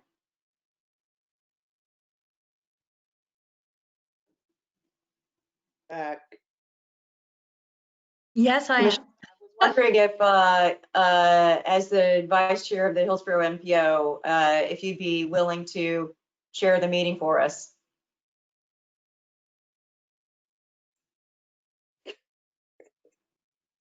You had earlier indicated that you didn't know if you would be able to make it today, and so I coordinated with Escalco to chair for us today. And Guido's not. He's not on. Okay. I'm on. Sorry. I was muted. Oh, you are on. Okay. Oh, Yeah. okay. All right. Is everybody ready to go? I can begin the meeting. I think we are ready. Okay. Well, I'd like to go ahead and call this meeting to order for the Chair's Coordinating Committee. If we could please stand if you're able to, and if you have a flag with you, an American flag, we'll say the Pledge of Allegiance. I pledge allegiance to the flag of the United States of America and to the republic for which it stands, one nation under God, indivisible, with liberty and justice for all. Thank you. Thank you very much. All right. If we could get a roll call, please. Yes, sir. Councilman Maniscalco, Here. Commissioner Dukes, or Commissioner Jeff Kennard, Commissioner Eggers,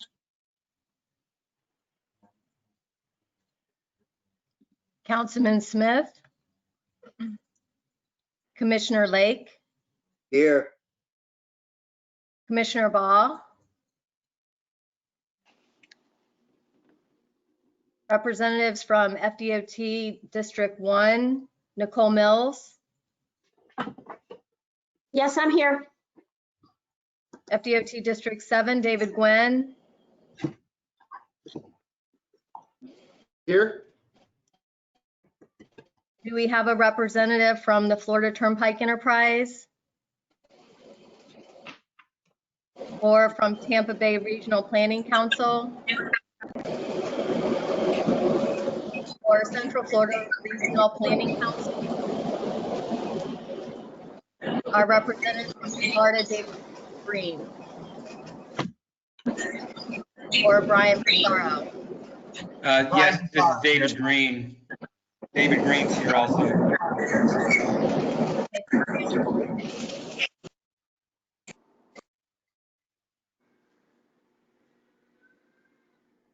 Cheryl, could you call Commissioner Ball again? Commissioner Baugh. It is showing that I am unmuted. Can you not hear me? We can hear you. We can hear you now. Great, thank you.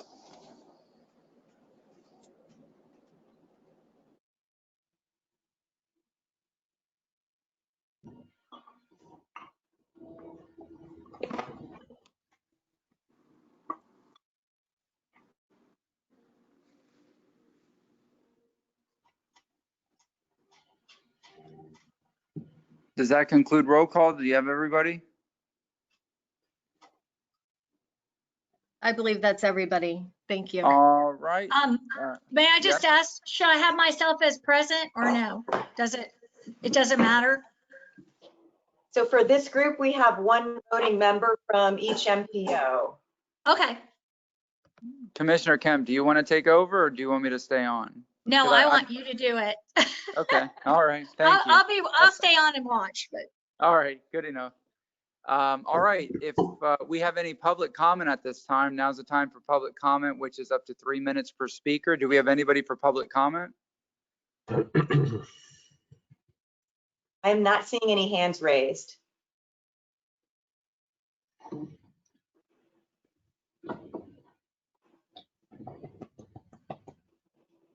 Yep. No.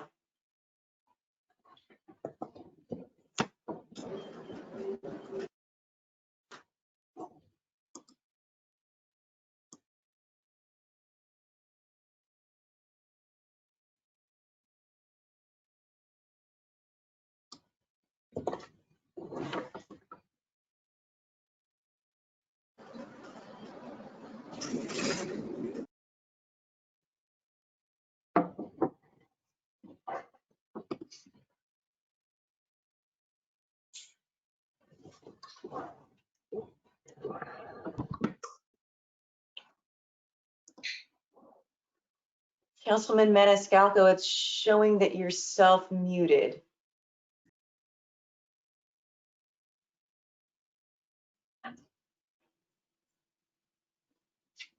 Okay, it mutes and unmutes right away. So, okay, all right. No public comment. We'll go to committee reports. Transportation Management Area Leadership Group. If you'd like to go ahead. I don't believe we have Commissioner Eggers on the line. Do we have Councilmember Rice? Yes, Councilmember Rice is present. Do you feel comfortable giving a brief summary of the TMA Leadership Group meeting, or would you like me to do that? I wasn't prepared to do it, but if you'd like to go ahead, that would be great. Thank you. Okay, I'll just keep it very brief. The TMA Leadership Group just met prior to this meeting, and again, it's the Pasco, Hillsborough, and Pinellas representatives. And we had a discussion on a couple of different items. Primarily, we had a discussion on a position statement on transportation funding and earmarks, essentially to recommend that we not have legislative earmarks, or at least to the extent practical, limit those to the general fund as opposed to the Transportation Trust Fund. And we discussed several different ways where we could increase flexibility of transportation funding sources for transit service in urban areas like Tampa Bay region. And there was a lively discussion about that, and consideration of supporting both rail and express bus that connected the region better.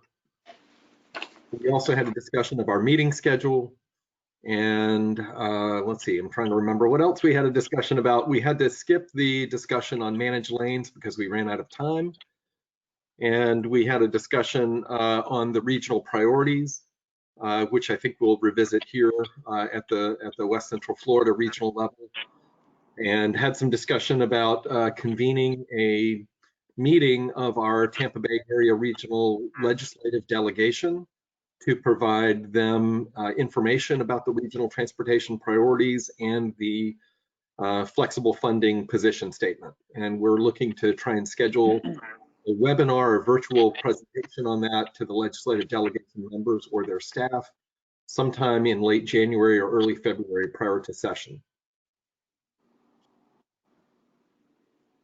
All right. Is that it, sir? That's it. All right. Do we have any questions for the gentleman?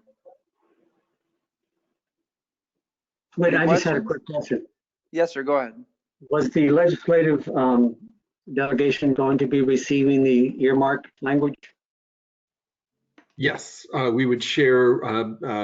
Beth and her team have put together a concise summary of those positions, and we made a few minor tweaks to that based on the discussion. And then, yes, that'll be distributed back to everybody, and then we would make sure that goes to the legislative delegate. Great, thank you. Any other questions? All right, hearing none, Part B of committee reports, we have Beth Alden with the CCC staff directors. Thanks so much, and I'll keep this brief too. The staff directors continue to meet about once a month to coordinate on regional priorities and regional work products. And so this quarter, we looked at the list of major regional priority projects, which you have on your agenda for consideration. We also worked on the regional long-range transportation plan document, which you will have a presentation about shortly, and there's a draft of that in your agenda packet. And then we also planned out this meeting agenda. I think our next topics, we're going to be looking at performance measures, coordinating on performance measures, and seeing if it's possible for us to pool our resources on a regional data sharing platform of some kind. So that's still at an investigative stage. So any questions for your staff directors? Do we have any questions at this time? All right, hearing none, we'll move on to consensus items.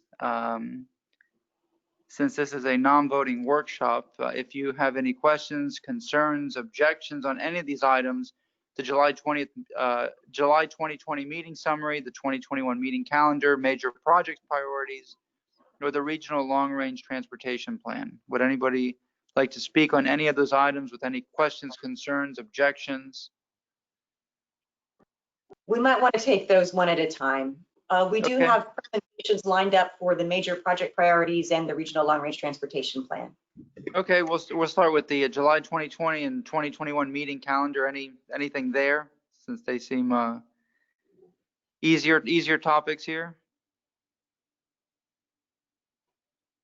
All right, hearing none, then we'll start with item C in the consensus. Okay, so our major project priorities, and so that is Chelsea Favreau with Forward Pinellas. Let me queue up her presentation. Very good, go ahead. All right, thank you so much. So each year, this group comes together and reviews major project priorities for the Tampa Bay region. Next slide, Beth. As it's laid out in Florida statutes, the CCC has a number of responsibilities, including coordinating transportation projects that are regionally significant, reviewing the impact of regionally significant land use decisions on the region, and then also reviewing those regionally significant transportation projects. Next slide. So that's what we're bringing to you today.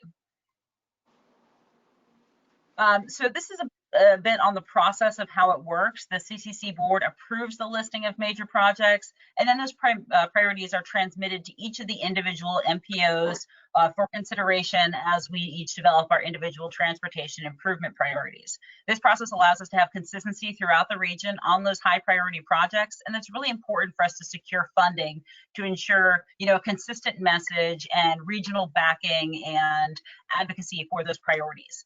And we also make sure that these priorities are consistent with the TMA, which is the Transportation Management Area. So that's the Hillsborough, Pasco, and Pinellas MPOs that coordinate a little bit outside of this broader Tampa Bay CCC process. Next slide.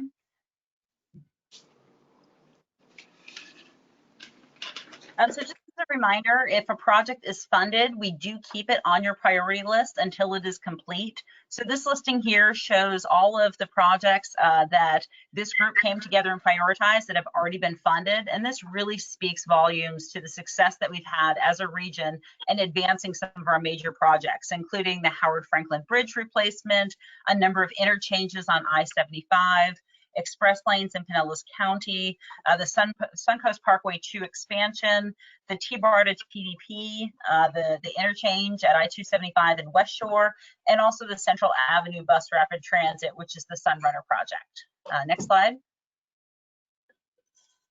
So this slide here shows all of the major priorities for the region that are unfunded.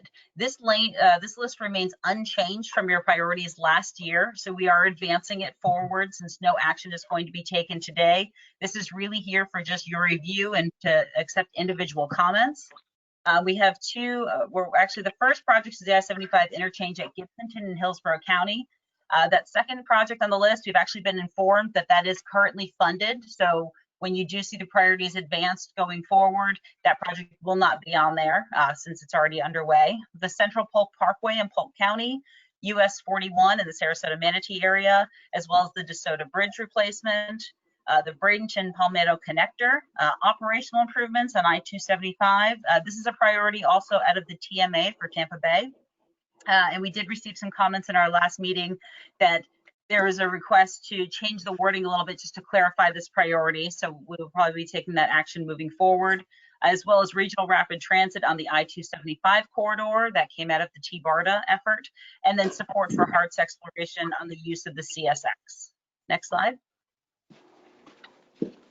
So again, for today, we're just seeking any member comments on this list and your review of it. But again, no action is being taken, and these priorities remain unchanged from last year, except for a little bit of cleanup on the list to ensure consistency with MPO priorities and the FDOT work program. And with that, I'll take any questions.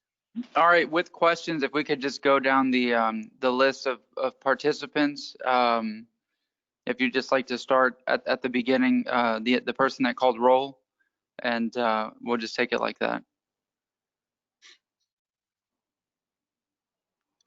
Cheryl, are you on the line? I am. Councilman Maniscalco, No comments at this time. Councilperson Darden Rice,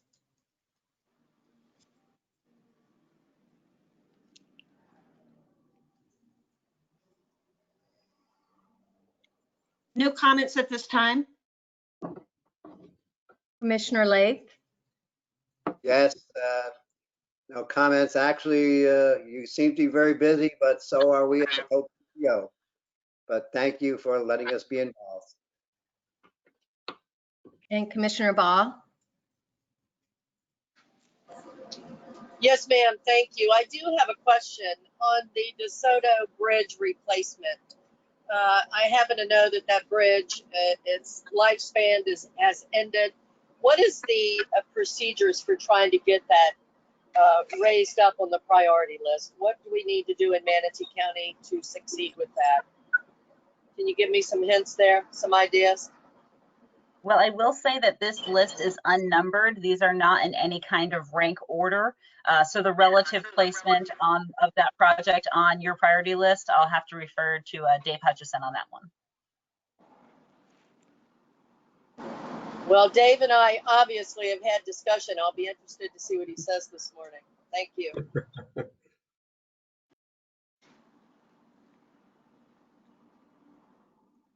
Those are all the voting members present.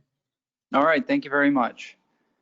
All right, hearing no other questions or other comments at this time, we'll move on to the next item.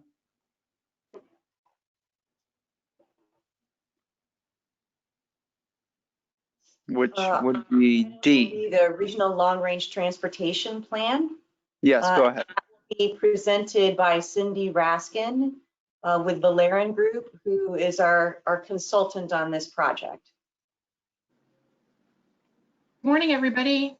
Good morning. So what we have to share with you today is the final document that is a compilation of the priorities for each of your MPOs and includes some information about how you all are working together in order to improve transportation throughout the West Central Florida area.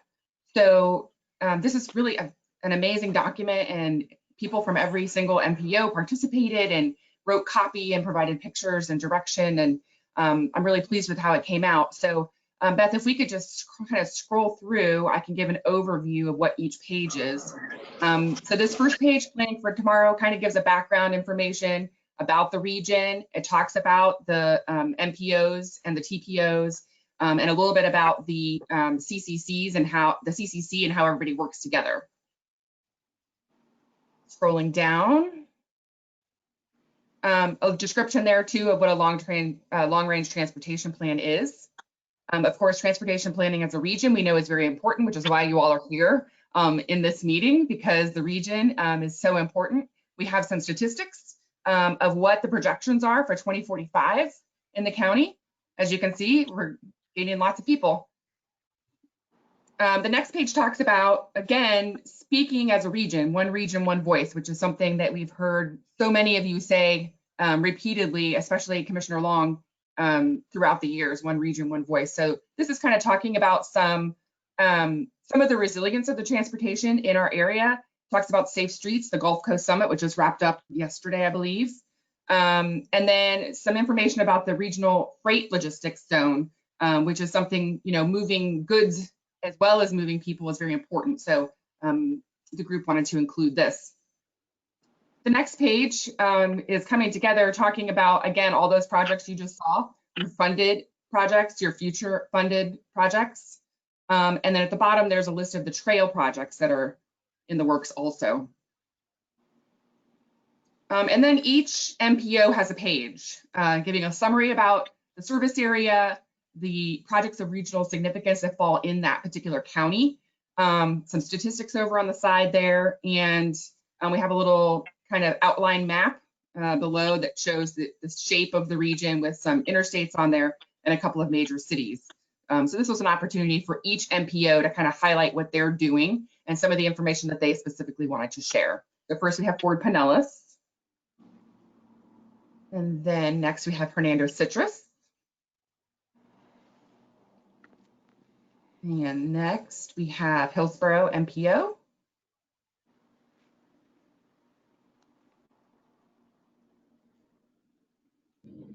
Pasco. Polk. Oh, Beth, I saw Nectarios raise his hand. Go ahead. I'm sorry, could you scroll back up? I don't mean to interrupt. I just wanted to see something on the Pasco page really quick. Okay. All right, thank you. I'll follow up with you. Thanks. Okay. So I think the next one we were looking at was Sarasota Manatee. There you go.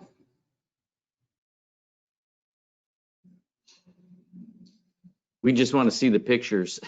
The pictures are we great. can't read the text right now, but yeah, really nice pictures in here. So this page is talking about the regional transit vision. There's information in here about the It's Time Tampa Bay survey that was done in the Tri-County area recently. Talks about reusing freight rail, talks about the Sunrunner project down in St. Petersburg, and a little bit about ferry service and the potential for that. Okay, so if we scroll down, the next page is the trail vision. So that talks also about how all of the MPOs are working together to try to create a more interconnected trail system throughout the area. You can take a look at the trail map. There's a link there that you can go to check out the brochure. It's on TBAR's website. And then this page is talking about the mega region, you know, the Tampa Bay, West Central Florida, and Central Florida, Orlando, becoming a mega region, and how we can work together on projects to, you know, make that projects of regional significance mean even more throughout the state. A couple of the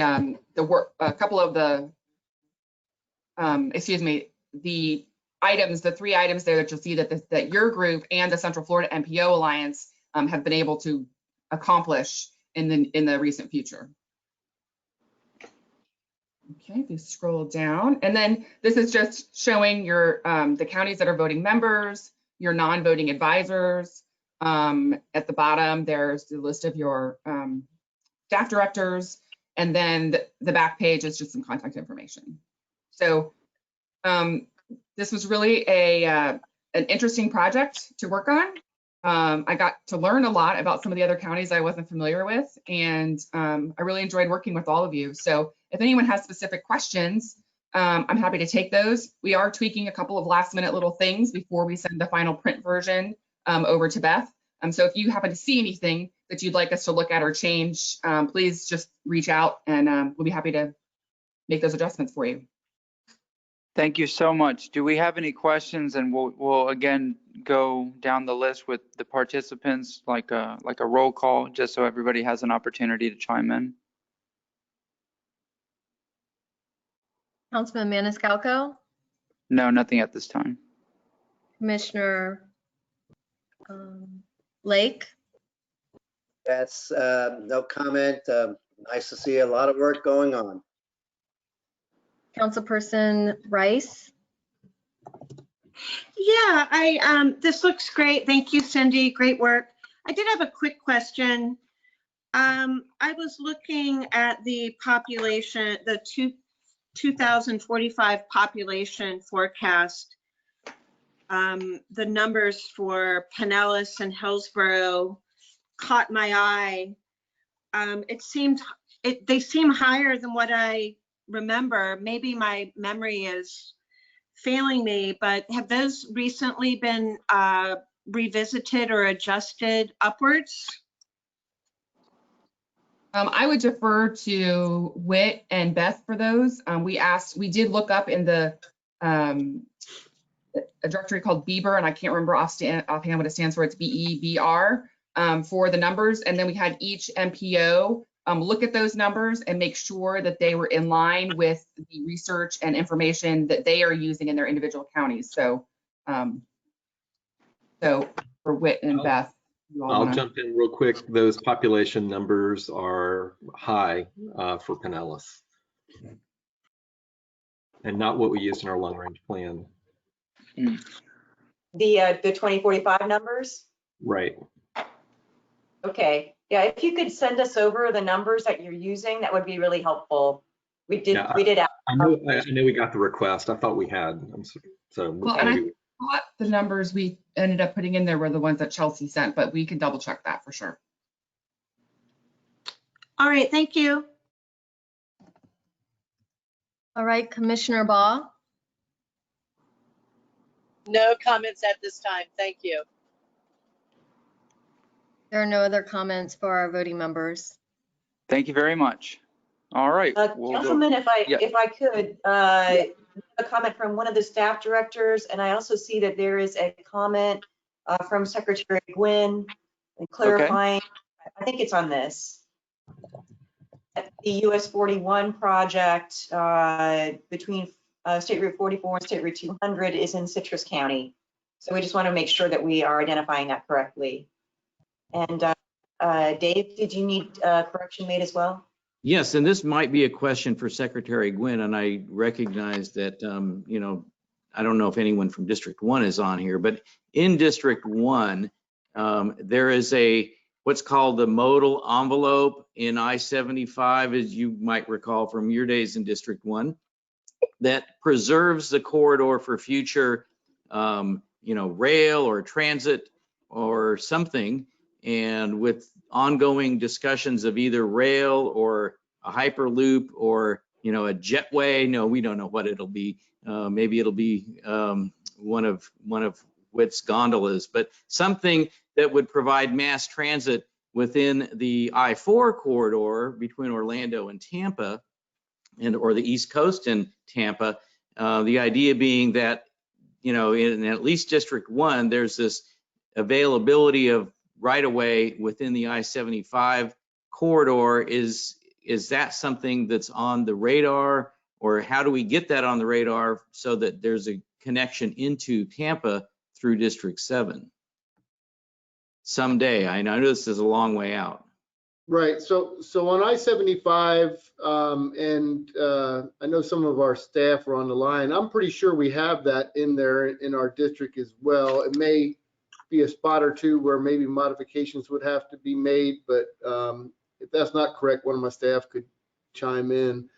I-4, and I think I saw Nicole Mills was on the line, and she may be able to point out for anything for District 1, but on I-4, we have a little more difficulty. We can still accommodate rail, but it's a little more difficult because we have some areas like Plant City where we don't have a median in some places. And when we get into the I-75 interchange and the Selman Connector interchange, not that we couldn't get the rail through there, it would just be more complicated and might require some rebuilding of the interstate through that area.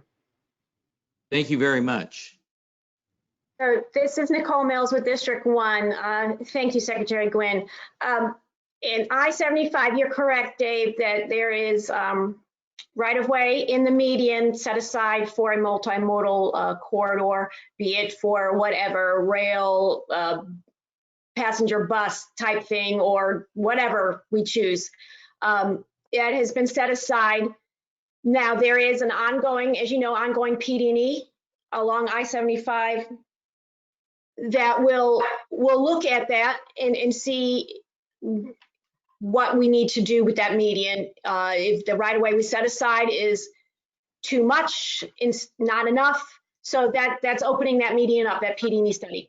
In Polk County along I-4, currently the same situation. There's a PD&E study that has just started. There currently is sufficient right of way width in the median for the multimodal corridor right now. Our issue may be the vertical clearance on some bridges, but horizontally in the median, we are okay based on our current analysis. Thank you very much, Nicole and Secretary Gwynn. And I appreciate having our board members know through this brochure, and not just our board members, but the public, but those who are serving on the CCC as elected officials, this regional long-range plan document, I think, will help convey the value of this long-standing regional coordination effort established in statute, and we really do get some long-range discussions and planning and coordination going and continuity on it that we might not have without the chair's coordinating committee. So thank you all. Very good. Anything else? I have a quick comment, if it's all Sure, right. go ahead. Go ahead. Cindy, well, I'm not sure who's in control of the page, but if we could quickly scroll to the Pasco page.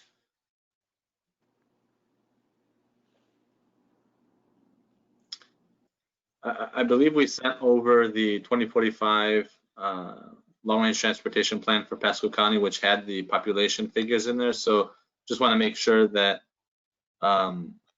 you got that information and were able to plug that into this draft. Okay, I'll go back and check that. I had sent all of these population numbers out to each of the staff directors, understanding that some of you used the numbers a little bit differently and asked for confirmation that we had the right ones in there. So I'll go back and double check yours. I'll double check everyone's, but definitely. Okay. And the only other thing was the map is new to me. I guess I hadn't seen it when I last commented on it, but I would just suggest adding 2 more dots to the map, one for Wesley Chapel and one for Newport Richey. Since Wesley Chapel especially is a regional focus on it with regard to the BRT and those types of projects. So that would be good. Absolutely, we can do that. Thanks. All right, any other questions, comments? All right, that's it. We'll go on to the next item, which is the legislative update.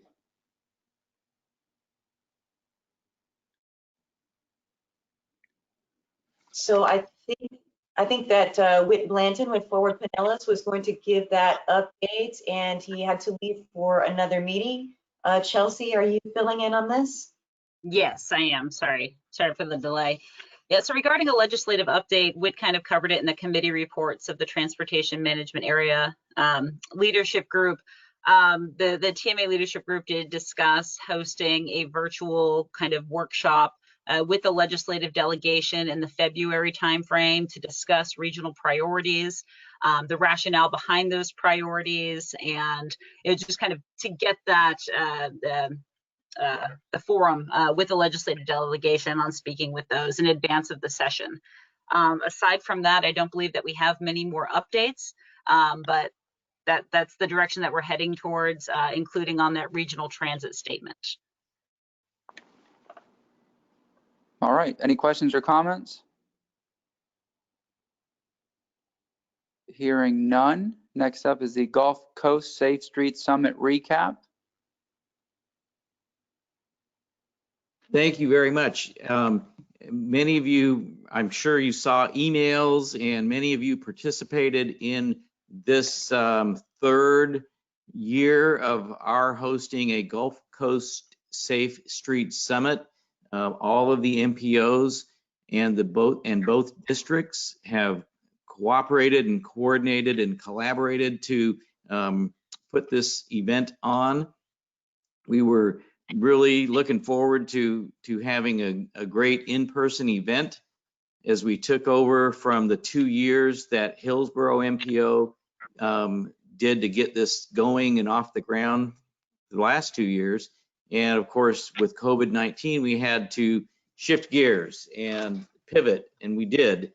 And my staff organized basically 2 full days and 2 just over half days in this past week that incorporated some training from Federal Highway that I know that the entire 4 days had over 500 participants for part of the summit, including that ADA, Federal Highway, Federal Transit Administration training that people from throughout the state participated in.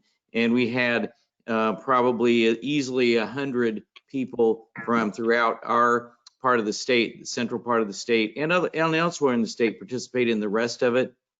We presented awards to our Vision Zero heroes and heard a lot about best practices from all of your jurisdictions, and that was shared with others who were online. You know, it was mainly our jurisdictional representatives, many elected officials, and a few members of the public as well, probably several dozen.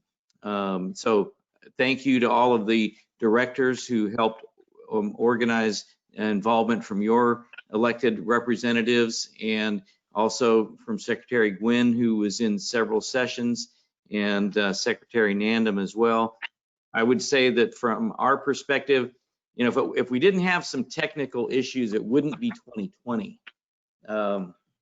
We definitely had a few issues where people, you know, it was a whole different platform. I think we've now become, I don't know about proficient, but we've used about 7 or 8 different platforms, Zoom and WebEx and GoToMeeting and in public input. And there was a new one for this meeting that the consultants organized, and it worked, but it had a few glitches and, you know, people, so, but that aside, I would say it was a very big success, and I would be open and welcome any other comments. That's all I have. Thank you so much. Do we have any questions or comments at this time?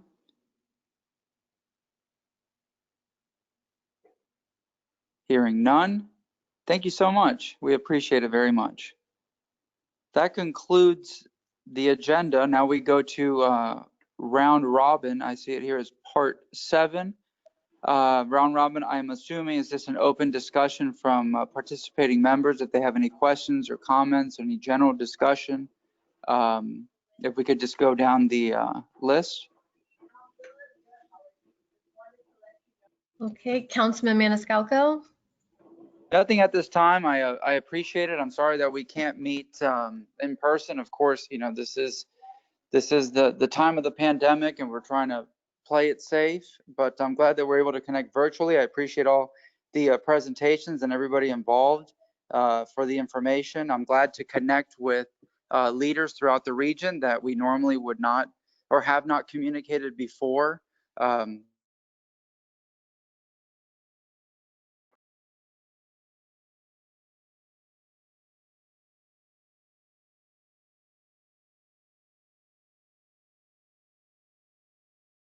Okay.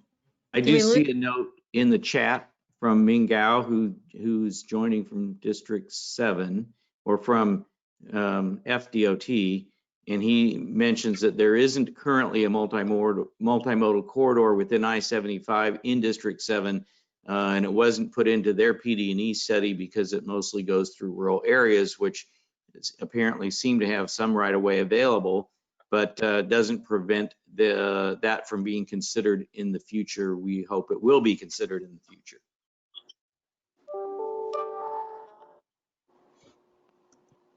Comment from Councilperson Rice.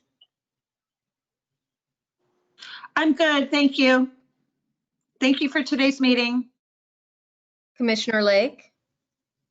Yes, thank you for letting me be involved. And I just want to let you know that the TPO has got a momentum 2045. We're working way into the future.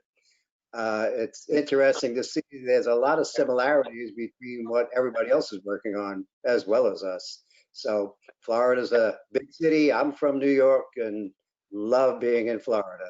So as a commissioner from Lake Alfred, if nobody knows where Lake Alfred is, it's in Florida. I want to thank the TPO and FDOT for helping us get to work on the exchange at exit 48 on I-4, which was a speed trap or a accident happened. There was no turn lane there. That's being worked on. The widening of 557, which is going to help tremendously with traffic backups there into the city of Lake Alfred. And there are some future plans to helping us get our problems solved within the city. So we have a lot of things going on, not only in all of Polk County, but in my little old Lake Alfred. So, but happy to be here and enjoy the meeting. Thank you all. Lake Alfred is right near Winter Haven, correct? Yeah, but well, actually, Winter Haven is right near Lake Alfred. There you go. No, I stop in there on the way to down I-4. I go to a place called Andy's Igloo. I'm sure you're familiar with it. Best milkshakes.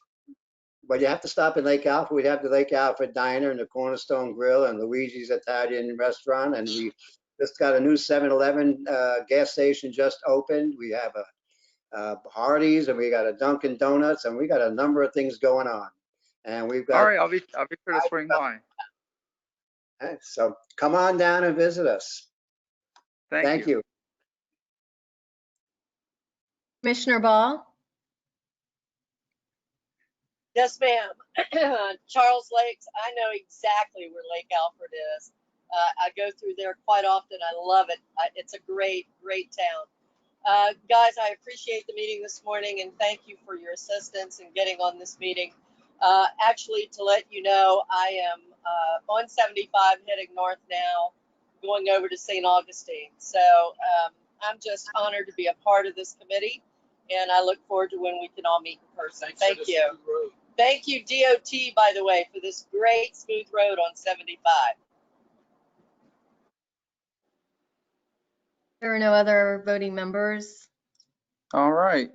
If there's no other comments, other questions, I guess we are adjourned. That was quick and easy today. Thank you very much. Thank you. Thank you for coming. And thank you, Councilman Maniscalco. Sure. Thank you. Have a good weekend and a happy Thanksgiving. Thanks, everybody. Happy Thanksgiving. Happy Thanksgiving. Stay safe. See you, Chandra. Bye, Commissioner Light.